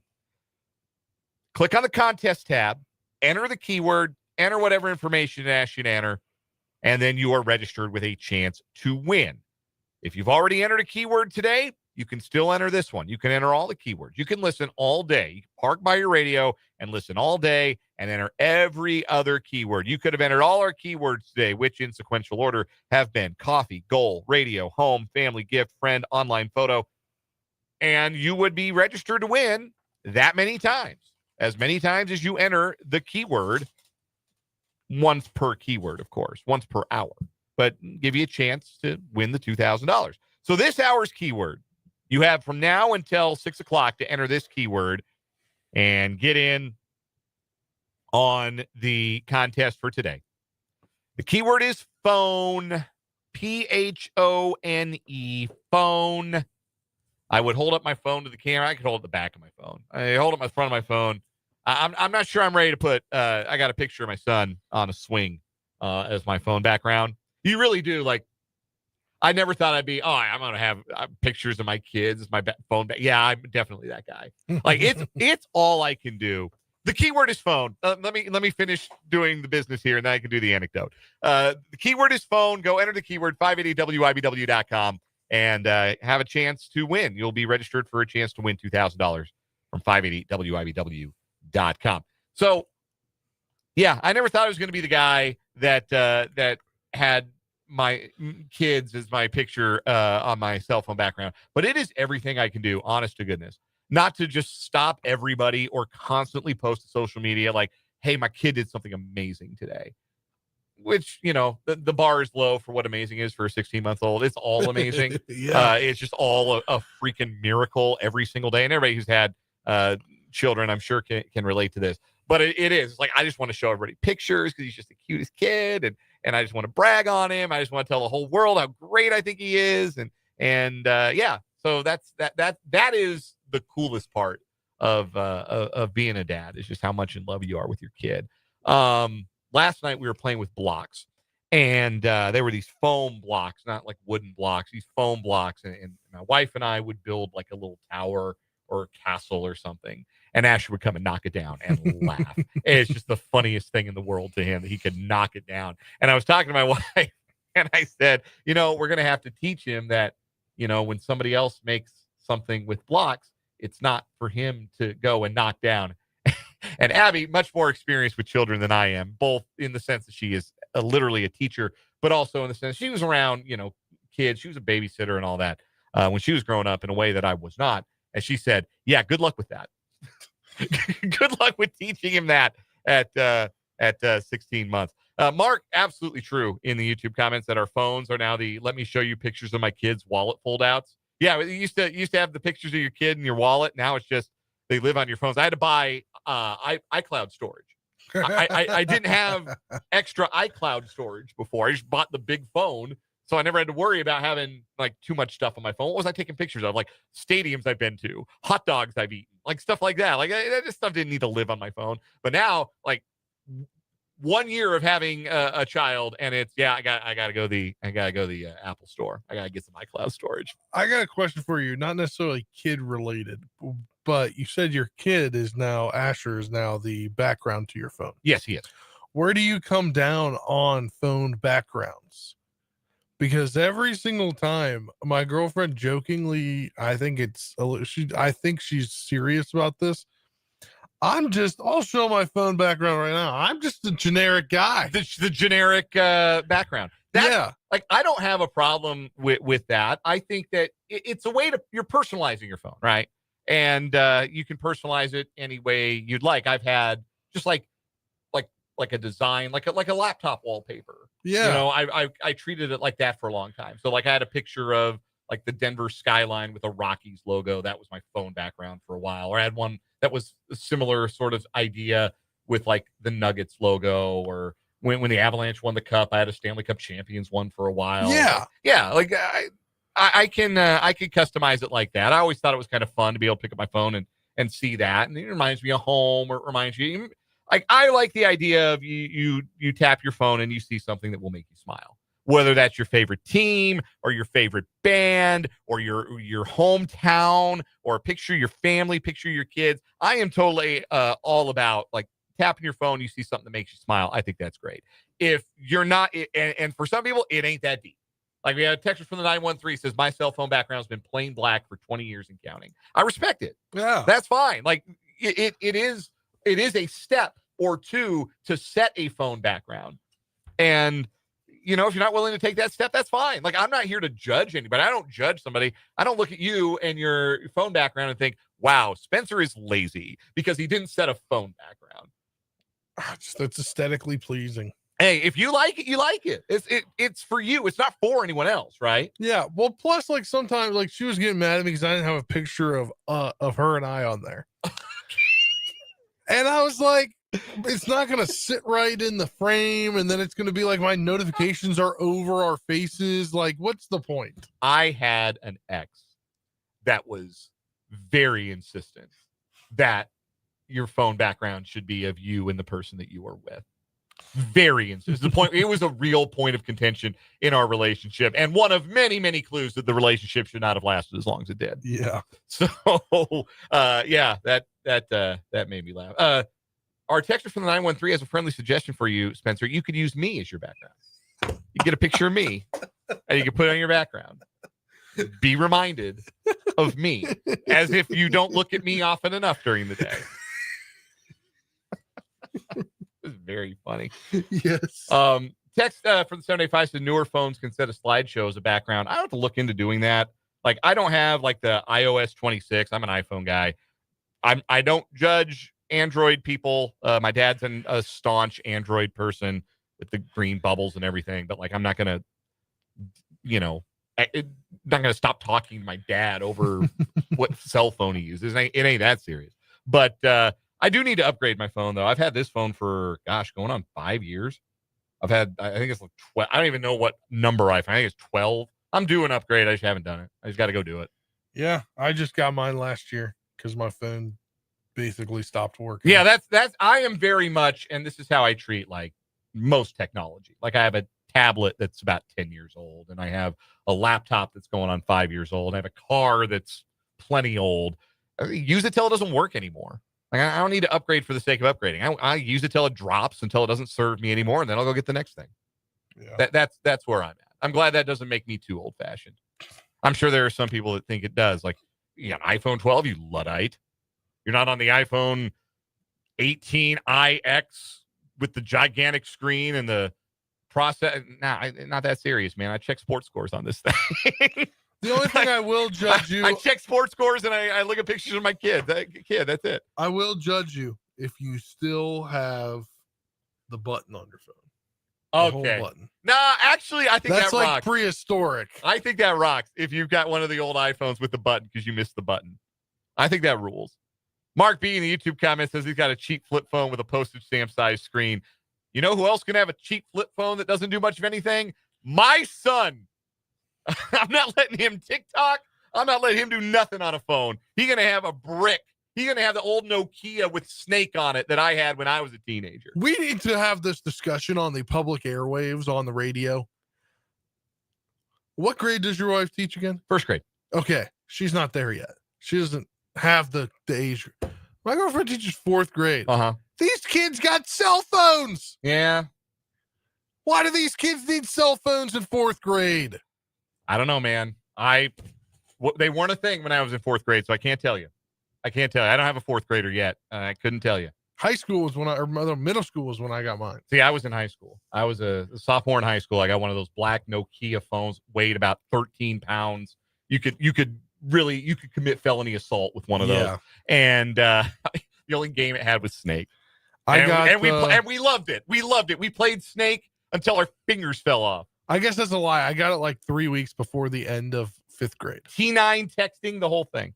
We're overdue to get into some headlines. Though. I did have one of that was my first phone. So I'm still in that generation. I respect that. Let's get into some headlines, shall we? We got some little bit of ground to cover here in our 580 Sports Talk headlines. Let's start with Keisha's football district assignments for 2026 and 2027. We know what class every team is going to be in, and now we know the district assignments so that coaches can go about the process of scheduling games for the next 2-year cycle. We won't run through every area school. We'll just do the Shawnee County schools, tell you what division and district they're going to be in next year. Care Paravel's dropping down to 8-player Division I next season. They'll be in a district with Northern Heights, Chase County, Linden, and Pleasanton. Class 1A, Rossville's district will include Mission Valley, St. Mary's, and Wabaunsee. That's notable because they had been in a 5-team district. Both Rossville and Wabaunsee. Care Paravel was in that district. They'd been in a 5-team district, but now they are in a 4-team district. And I think, looking at it, they are one of 3 4-team districts in Class 1A, and all the rest are 5-team districts. But you have Rossville in with St. Mary's, Wabaunsee, and Mission Valley. It's a really good 1A district, too. Silver Lake, Silver Lake is in a district with Osage City, who's also, like Silver Lake, a very good program. That's our Friday night game of the week, by the way. 580 Preps game of the week this week. Silver Lake and Osage City. So they've been in a district. They're going to stay in a district. The other 3 teams in that district are Oskaloosa, West Franklin, and Maranatha Academy. And I think between those 3 schools, there's like 1 win this year, maybe 2. So that is not the sternest test for Silver Lake and Osage City in district play for the next 2 years, barring some substantial improvement from those other programs. But Silver Lake's in District 3 in Class 2A with Osage City. Hayden also had their district jumbled around, and it's a little disappointing. It's not quite as regional for Hayden. They're in District 3 next year. Their district opponents will be Baldwin, Bishop Ward, Perry LeCompton, and Santa Fe Trail. So that means no Holton, no Jeff West, no Hiawatha. Those teams are in with Atchison and Nemaha Central, who are both new to Class 3A next year. Atchison moving down, Nemaha Central moving back up. I hope that Hayden schedules Holton for a non-district game. I bet they'll try. That's a good rivalry. That's a good test. That's a good 3A game. And it won't be a district game for the next 2 years. I would like to see both ADs get that game on the schedule, and I bet both ADs would like to see it on the schedule for next year. Highland Park's moving down to 4A. They're going to be in the 4A West. All of the Topeka teams will be in the East in 5A the next 2 years. That wasn't the case in this 2-year cycle. Seaman had gone west, and Shawnee Heights and Topeka West had stayed east. Next year, all of the Topeka schools will be in the 5A East, and as per usual, Topeka High and Washburn Rural will be in the 6A West. So those are the Shawnee County teams. As far as other area teams, you go to Acacia.com or Acacia.org, excuse me. You can find the rest of those district assignments for 2026 and 2027. Next headline. You got some Chief stuff? Yes, I do. Patrick Mahomes, he was named AFC Offensive Player of the Week for his performance on Sunday Night Football, beating the Lions. What are we expecting? He is returning to form. That's now 2 Offensive Player of the Weeks for him in the last 3 weeks. And the practice participation report is out for day 1 of practice this week. And got to address Josh Simmons. He is still not with the team and did not practice due to a personal issue that isn't being talked about besides Andy Reid, which you heard earlier on in the show during his media availability, that Brett Veach is dealing with it. Brashad Smith is the only player that did not practice. The running back missed practice due to an illness. And then it was full participation in practice for Rashee Rice, obviously coming off of the suspension. Xavier Worthy dealing with the shoulder and ankle injury still. Jawan Taylor dealing with that knee. Nico Remigio, a thumb, was full participant, along with Charles Omenihu dealing with an ankle, and Hollywood Brown dealing with the Achilles. You'll notice that Patrick Mahomes no longer at least getting treatment for a groin injury and is no longer listed on the injury report, nor is Christian Fulton, who was scratched and inactive on Sunday. Practiced all week last week, but didn't make the active roster for the game, which. So that's interesting. Yeah. At least it means he's at full health and isn't receiving treatment anymore and is an option. I just think he's really far behind. I guess, yeah. But not voting, not the start Christian Fulton wanted for his Chiefs career. Don't have a Raiders report yet, but can tell you based on some online sleuthing. Brock Bowers, a DNP, not likely to play on Sunday. Running back Dylan Lobby also didn't practice today. Wide receiver Jacoby Myers was held out of practice. It sounds like he's probably not going to play for the Raiders again. They're going to trade him before the trade deadline. And so he is not likely to play this week. Again, reading the tea leaves. Next headline. Texas Tech and Kansas have each been fined $25,000 by the Big 12 Conference. And both schools have been publicly reprimanded following their football game on Saturday. Tech's fine is for repeated instances of objects being thrown onto the playing surface, while Kansas has been fined for disparaging comments about the conference and a member institution and an inaccurate statement regarding a pocket knife by head coach Lance Leipold. There's video out there that very clearly shows Kansas overreacted. They felt like maybe there had been somebody found a pocket knife on the sideline. The conclusion that was jumped to, it turned out, was that was thrown from the stands towards the KU sideline. In fact, it was just dropped by a staff member. And that's on camera, and that's as clear as day. So I understand, given that Texas Tech fans do throw things, namely tortillas, why you might have jumped to that conclusion in the heat of the moment, but it ends up that that was not, in fact, the case. Brett Yormark's statement: after a formal review, Texas Tech did not take sufficient steps to prevent and deter the repeated throwing of objects onto the field and team bench areas. Coach Leipold's comments questioned the integrity and professionalism of both the conference and a member institution. Both actions warranted a financial penalty. The Big 12 Conference prioritizes integrity and will have no further comment on the matter. Lance Leipold issued a statement that read, quote, "I appreciate the Big 12 Conference's thorough review of events that took place during our game last Saturday at Texas Tech. I accept their finding as an ultimate ruling. I had an emotional reaction in the aftermath of the game and acknowledged that I need to be better. We are excited to move forward and finish our season strong." Travis Goff, AD at Kansas, also released a statement. "The circumstances of Saturday night were unfortunate. We take ownership of our emotionally charged response. Further, Coach Leipold should not have addressed the matter publicly. This should have been handled privately with the conference and Texas Tech and not in the heat of the moment when we did not have all the facts." End of statement. That is 100% correct all the way down the line. Travis Goff did not say a single thing wrong or incorrect in that statement. That is exactly what should have happened, and I bet what will happen in the future. But there you have it. Tech fined for the tortilla throwing. Joey McGuire is begging the fans to stop doing that, and they're just not going to stop because it's a tradition. And at some point, I don't know how you make it hurt the students. I really don't. You keep penalizing the football team, I guess, but the $25,000 fine to the athletic department doesn't hurt the students. Yeah. So you got to make it hurt the students, and I don't know how you do that other than every time a referee sees a tortilla, it's a 15-yard penalty. And you start calling 15 yards per tortilla and see how far you have to go with that. But yeah, I guess it's the only, if they really want to put a stop to it, that's the only way I can think of that would work. It has to hurt the people who are doing it. Yeah. And that's the only way I can think of you can actually make it hurt the people that are doing it. Even though I think it's a little silly to be all worked up about it. They're just tortillas. They're landed on the sideline. It's not the biggest deal in the world. But if they say you can't do something, stop doing that thing. It's an object. Yeah.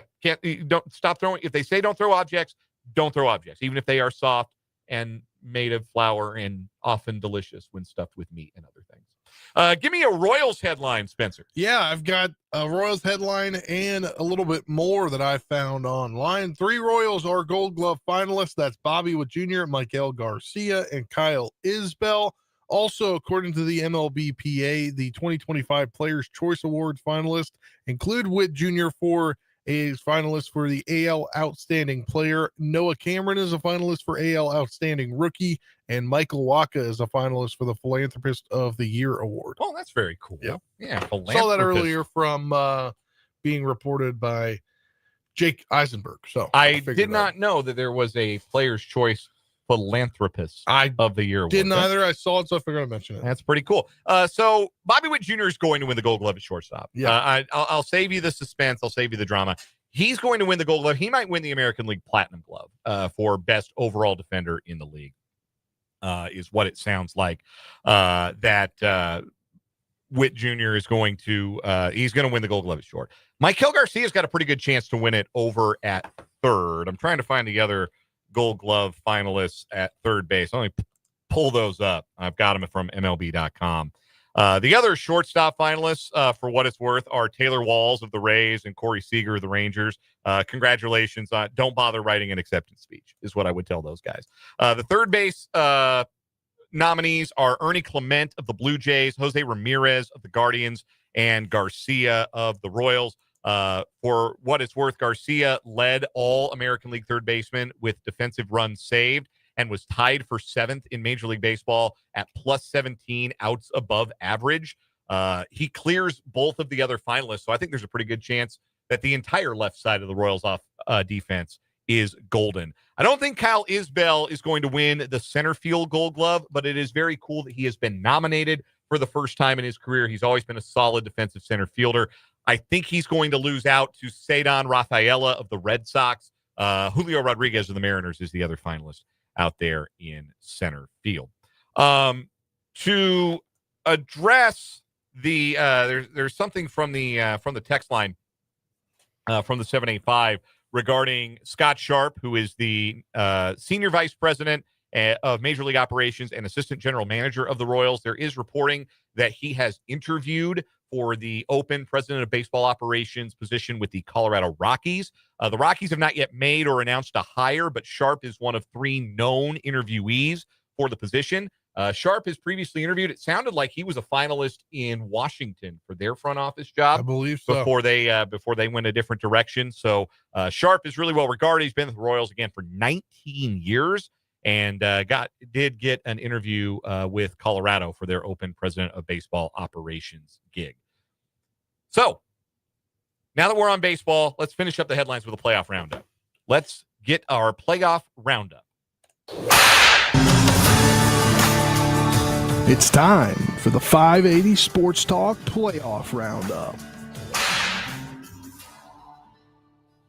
Yoshinobu Yamamoto with a complete game last night. The first playoff complete game in 8 years. Can you guess who the last pitcher to throw a playoff complete game was? It's a name you know. It's a future Hall of Famer. 8 years ago, 2017. Clayton Kershaw? No. Is the name I know from my fandom? No. It's a name you know because you know a little baseball, and he's a future Hall of Famer. I'm trying to think. He caught me off guard there. Like Kershaw, previous MVP. Iowa. Did it for the Astros. I Justin Verlander. Justin Verlander. Yeah. Yeah, he was the last one. So Yamamoto, 111 pitch complete game as the Dodgers beat the Brewers 5-1 last night. They go up 2-0 in the National League Championship Series. And I echo the sentiment from a texter from 785 who said, thank God for complete games. Man, did that bring the feeling back or what? That's the game I grew up with. And I'm not like that old. I'm 39. But that's the game I grew up with, where the starting pitcher comes out and is the story and dominates the game and works deep. Man, the first two games of this series have brought so much joy to my heart, so much joy that I forget I'm supposed to hate the Dodgers and everything that they stand for. I'm supposed to hate their guts. Blake Snell went 8 in the first game, and Yoshinobu Yamamoto goes 9 in game 2. That's so beautiful. Yeah. That's so much better than what the Brewers have been doing. Well, we're going to start this guy, but he's going to be the opener. He's going to go an inning, maybe 2, and then we're bringing in a bulk guy to pitch the next 4. Get that out of my face. What happened to the game I love, where the starting pitcher mattered, where the starting pitching was the difference in a game? It was just so beautiful to see. I love that Dave Roberts sent out Yamamoto for the 9th. I loved it so much. And I hope that we are starting to see the pendulum swing back towards starting pitchers working deeper into playoff games, because sometimes they are your best option. Like right now for the Dodgers, there's no question. The starting pitching is the better option. We saw in the opening series against the Reds how flammable that Dodgers bullpen is. Their starters are their best pitchers. So let your best pitchers get the most outs. And the other thing, when a starter's going well, this is psychological, and this is 100% true. When the starter's going good, you make the other team force him out of the game. You don't take him out for free. You make the other team force him out of the game. You don't worry about a pitch count. You let that pitcher dominate until he's not dominating anymore. Because I promise you, like, texter point out Tarek Skubal in Game 5 of the Mariners-Tiger series, he was awesome for 6 innings, but he was at 99 pitches, so we got to take him out. You know, we might need him for tomorrow. But if you lose, there ain't no tomorrow. Tarek Skubal's going to be making his next start on 200 days rest because you didn't win that game. Yeah. And I guarantee you in that Mariners dugout, there was a sigh of relief when somebody else came out of that bullpen to start the 7th inning because, man, that guy's got our number. It's one thing if a pitcher is fortunate to get through 6 scoreless or 7 scoreless, giving up a lot of loud contact, walking a bunch of guys. But when a dude is cruising, let him keep cruising, because I guarantee you in that other dugout, they're not thinking, well, it's the 3rd time through the order penalty, so we're going to start to tune him up. I know the stats say that exists, but the game is played by robots, man. Yeah. The game is played by human beings who are totally demoralized when a starting pitcher is shoving for 6, 7, 8 innings. And I promise you, the Brewers would have jumped for joy if they'd taken Yamamoto out of that game in the 8th or the 9th. They would have been elated. They might have even rallied like they did when they took Snell out of the game after 8 in Game 1. So I love to see it. It takes me back to what I remember baseball being as a kid, and I hope that we start to see a trend of managers trusting their starting pitchers in the playoffs, because all this, we're going to use 7 pitchers to get through 9 innings tonight. That is for the birds, man. I know you got to do what you got to do to win because it's the postseason and winning is the only thing, but there's something aesthetically pleasing about reading the box score and seeing an 8 or a 9 in that innings pitched column. It was a beautiful thing last night. It also showed the importance of money on the field. And we're going to talk about that as we wrap up 580 Sports Talk headlines. That's what I want to talk about when we come back. And a comment that a YouTube viewer made about what a Dodgers win could mean, I want to push back a little bit. But I'm going to talk a little bit more about baseball and how it relates to the Big 12 Conference when we come back on 580 Sports Talk.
537 on 580 Sports Talk. I want to get to this comment first from MPM. Appreciate you tuning in today on the YouTube chat. MPM, everybody else who's part of the program, and appreciate kind words, appreciate the comments, appreciate everybody following along. Again, 580 Sports Talk on YouTube. So the Dodgers are 2 wins away from a return to the World Series, 6 wins away from a repeat. And MPM says, Dodgers winning it all, making it more likely there will be a lockout in 2027.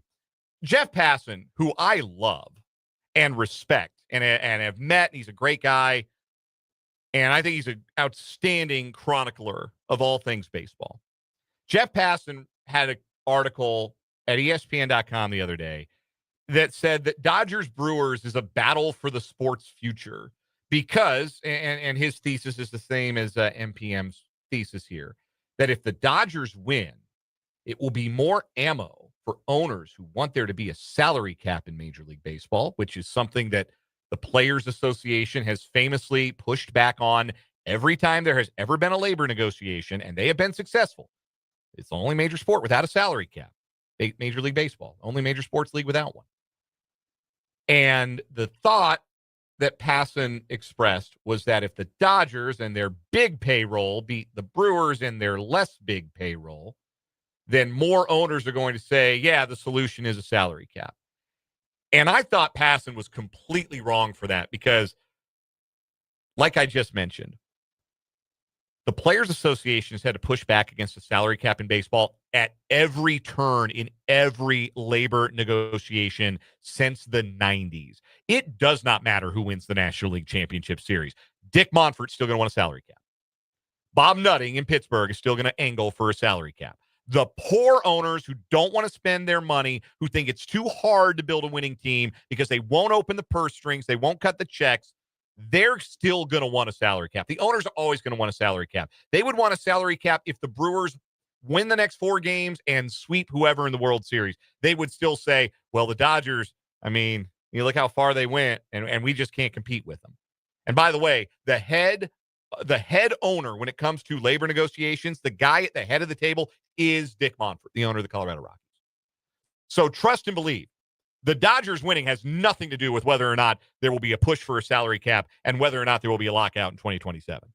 Because I am of the mind that there's going to be one, which is very unfortunate.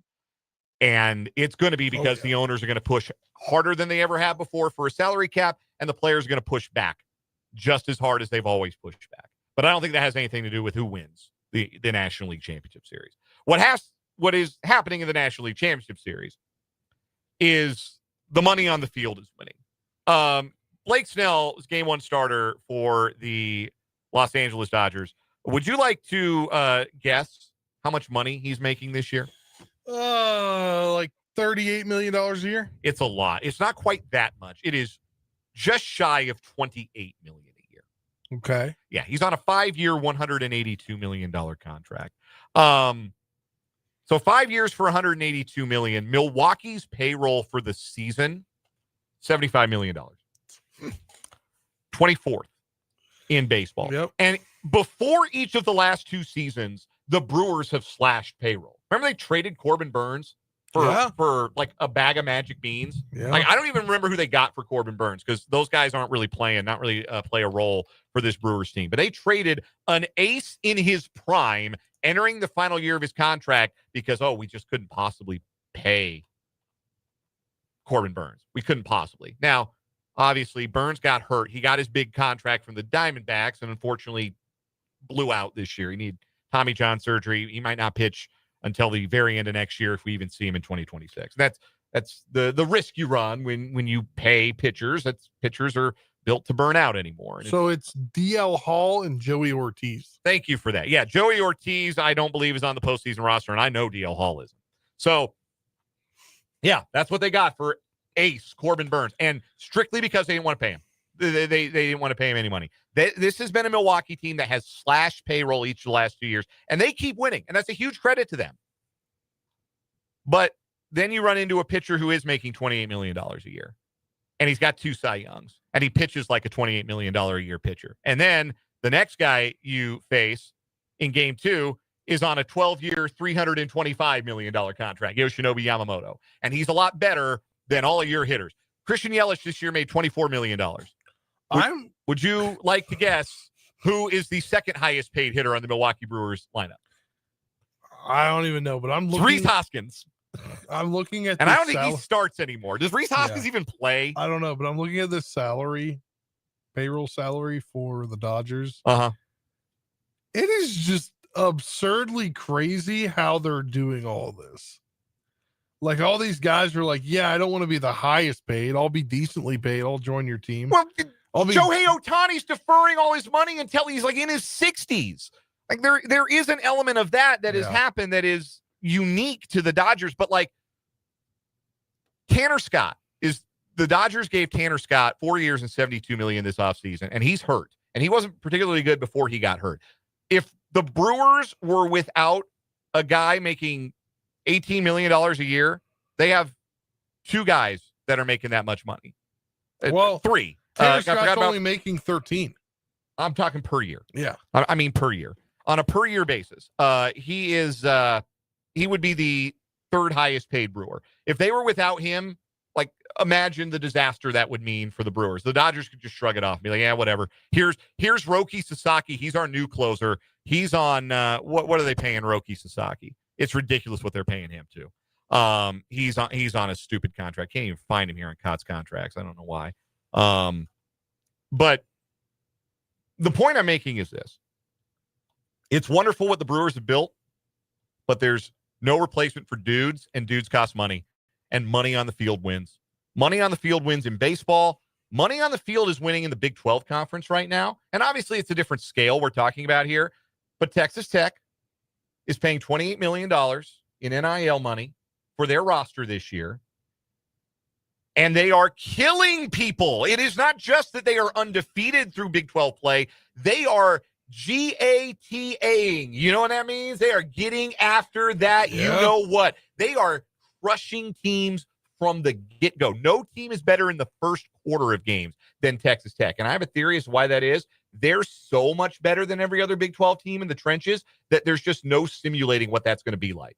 When you go from playing Cincinnati or Iowa State or Oklahoma State or Houston to going and playing the dudes that Texas Tech has on defense. The speed they have, the power they have, the trench ability that they have on both lines. You just can't prepare for it. And that is my theory as to why Texas Tech is doing what they're doing. Money on the field is winning. Now, you have two options when you're getting beat by a fat wallet. You can cry about it. You can cry about it. A lot of people like to cry about it. Dick Monfort owns my favorite baseball team. He will cry about it until there are no tears left to cry. Crying about it is an option. And in baseball, a lot of crying the owners are doing about it. In college sports, there's so much crying that some athletic directors are doing about it that, for example, the Big Ten is considering getting in bed with private equity. Yeah. There's a lot of crying going on. Or here's option B. Get your weight up. Put some of your own money on the field. And if you can't put as much money on the field as the next team, because that is a fair rejoinder, right? Like, the Brewers don't have ownership with as deep of pockets as the Dodgers. They got that Guggenheim money. The Dodgers are in a bigger market. Yes, they can spend more money than the Brewers. They can spend more money than the Brewers. Just like Texas Tech's got Cody Campbell, their sugar daddy, is a little richer than whoever the sugar daddy is at Oklahoma State right now. Their sugar daddy's dead. Yeah. I hate to be that graphic, but T. Boone Pickens isn't alive anymore, right? That money, that well has run dry. There's more money there, but okay, you can't match the dollars. You better be smarter about where your money goes, and you better have smarter people developing your players. And if you lose, Billy Bean say Moneyball, if we try to be like the Yankees in here, we will lose to the Yankees out there. Yeah. You have to do things differently behind the scenes. You have to forever be looking for that edge that levels the playing field. If you can't spend like them, you have to beat them behind the scenes. And full credit to the Milwaukee Brewers, because they're a very smart organization and they do things really smartly behind the scenes. I think the Royals have gotten smarter in their organization since Dayton Moore has left. They've certainly gotten smarter in the dugout, in the clubhouse. And that levels the playing field, gets you to the point where you can be competitive without the size of a wage bill that other teams are carrying. But at the end of the day, if you're shorting yourself on your wage bill and crying poor, you are going to lose to the big money on the field. So get your weight up, get your brain power up, do what you got to do. But you have to match the money on the field, or that money's going to keep on chugging deep into October or into the college football playoff, and you're going to get left behind. And you can cry about it, or you can do something about it. We'll take a break. We'll come back with One Gotta Go next on 580 Sports Talk.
One gotta go. Let's go back to our quarterback discussion from earlier in the program. I got 4 quarterbacks who are off to hotter than expected starts.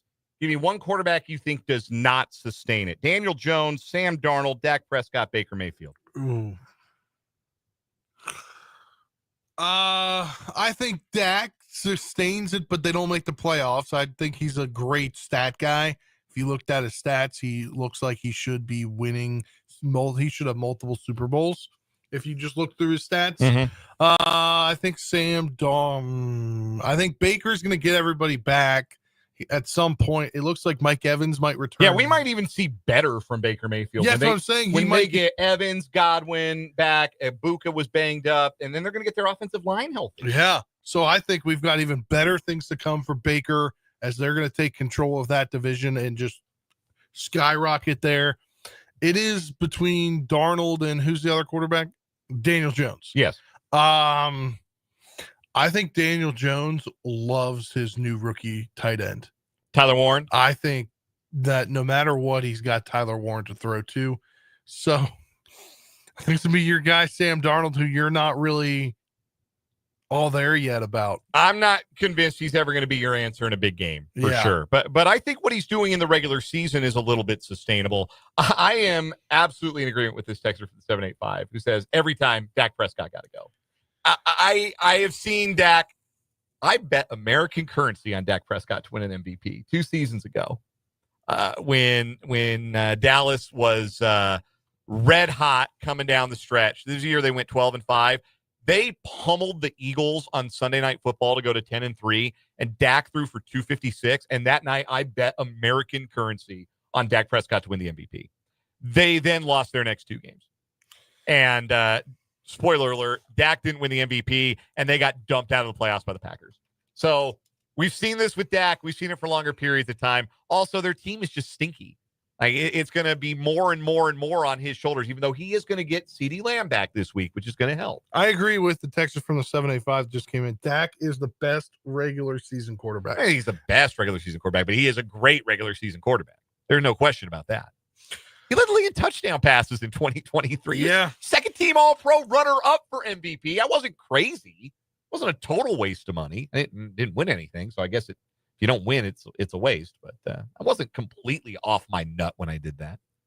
Anyway, yeah, it's Dak for me. Do you have a quick one? Yes. Of the remaining, I don't know how to phrase this. I guess of the next 3 games that the Chiefs have, or I guess 4. We're going to go 4 here. Raiders, Commanders, Bills, Broncos. Which one is there a real shot they could lose?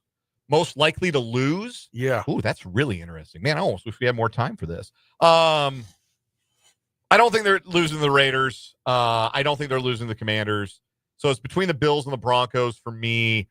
I'll just say the Bills because they have their number in the regular season. Yeah, that's where I'm at. That's the reason I thought about this one guy goes because I know the Bills love to win against the Chiefs in the regular season. And it's in Buffalo. Like there's an argument for that Denver game because that one's in Denver, right? Yes. Yeah, that one's in Denver. The Christmas game's at Arrowhead.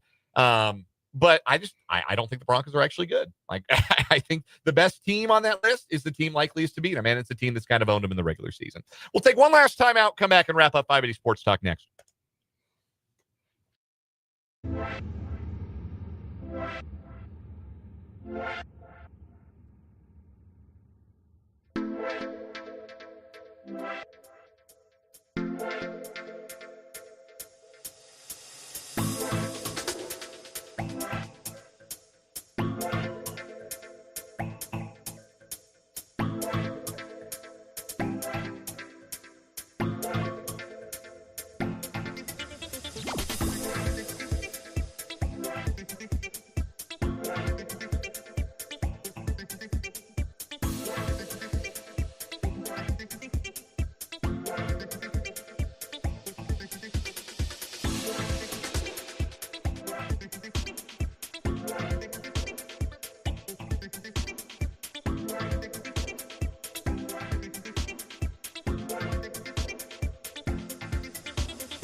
Wrapping up, walking off. It's the final word on 580 Sports Talk. Spencer Dupuis, what you got? Oh, yeah.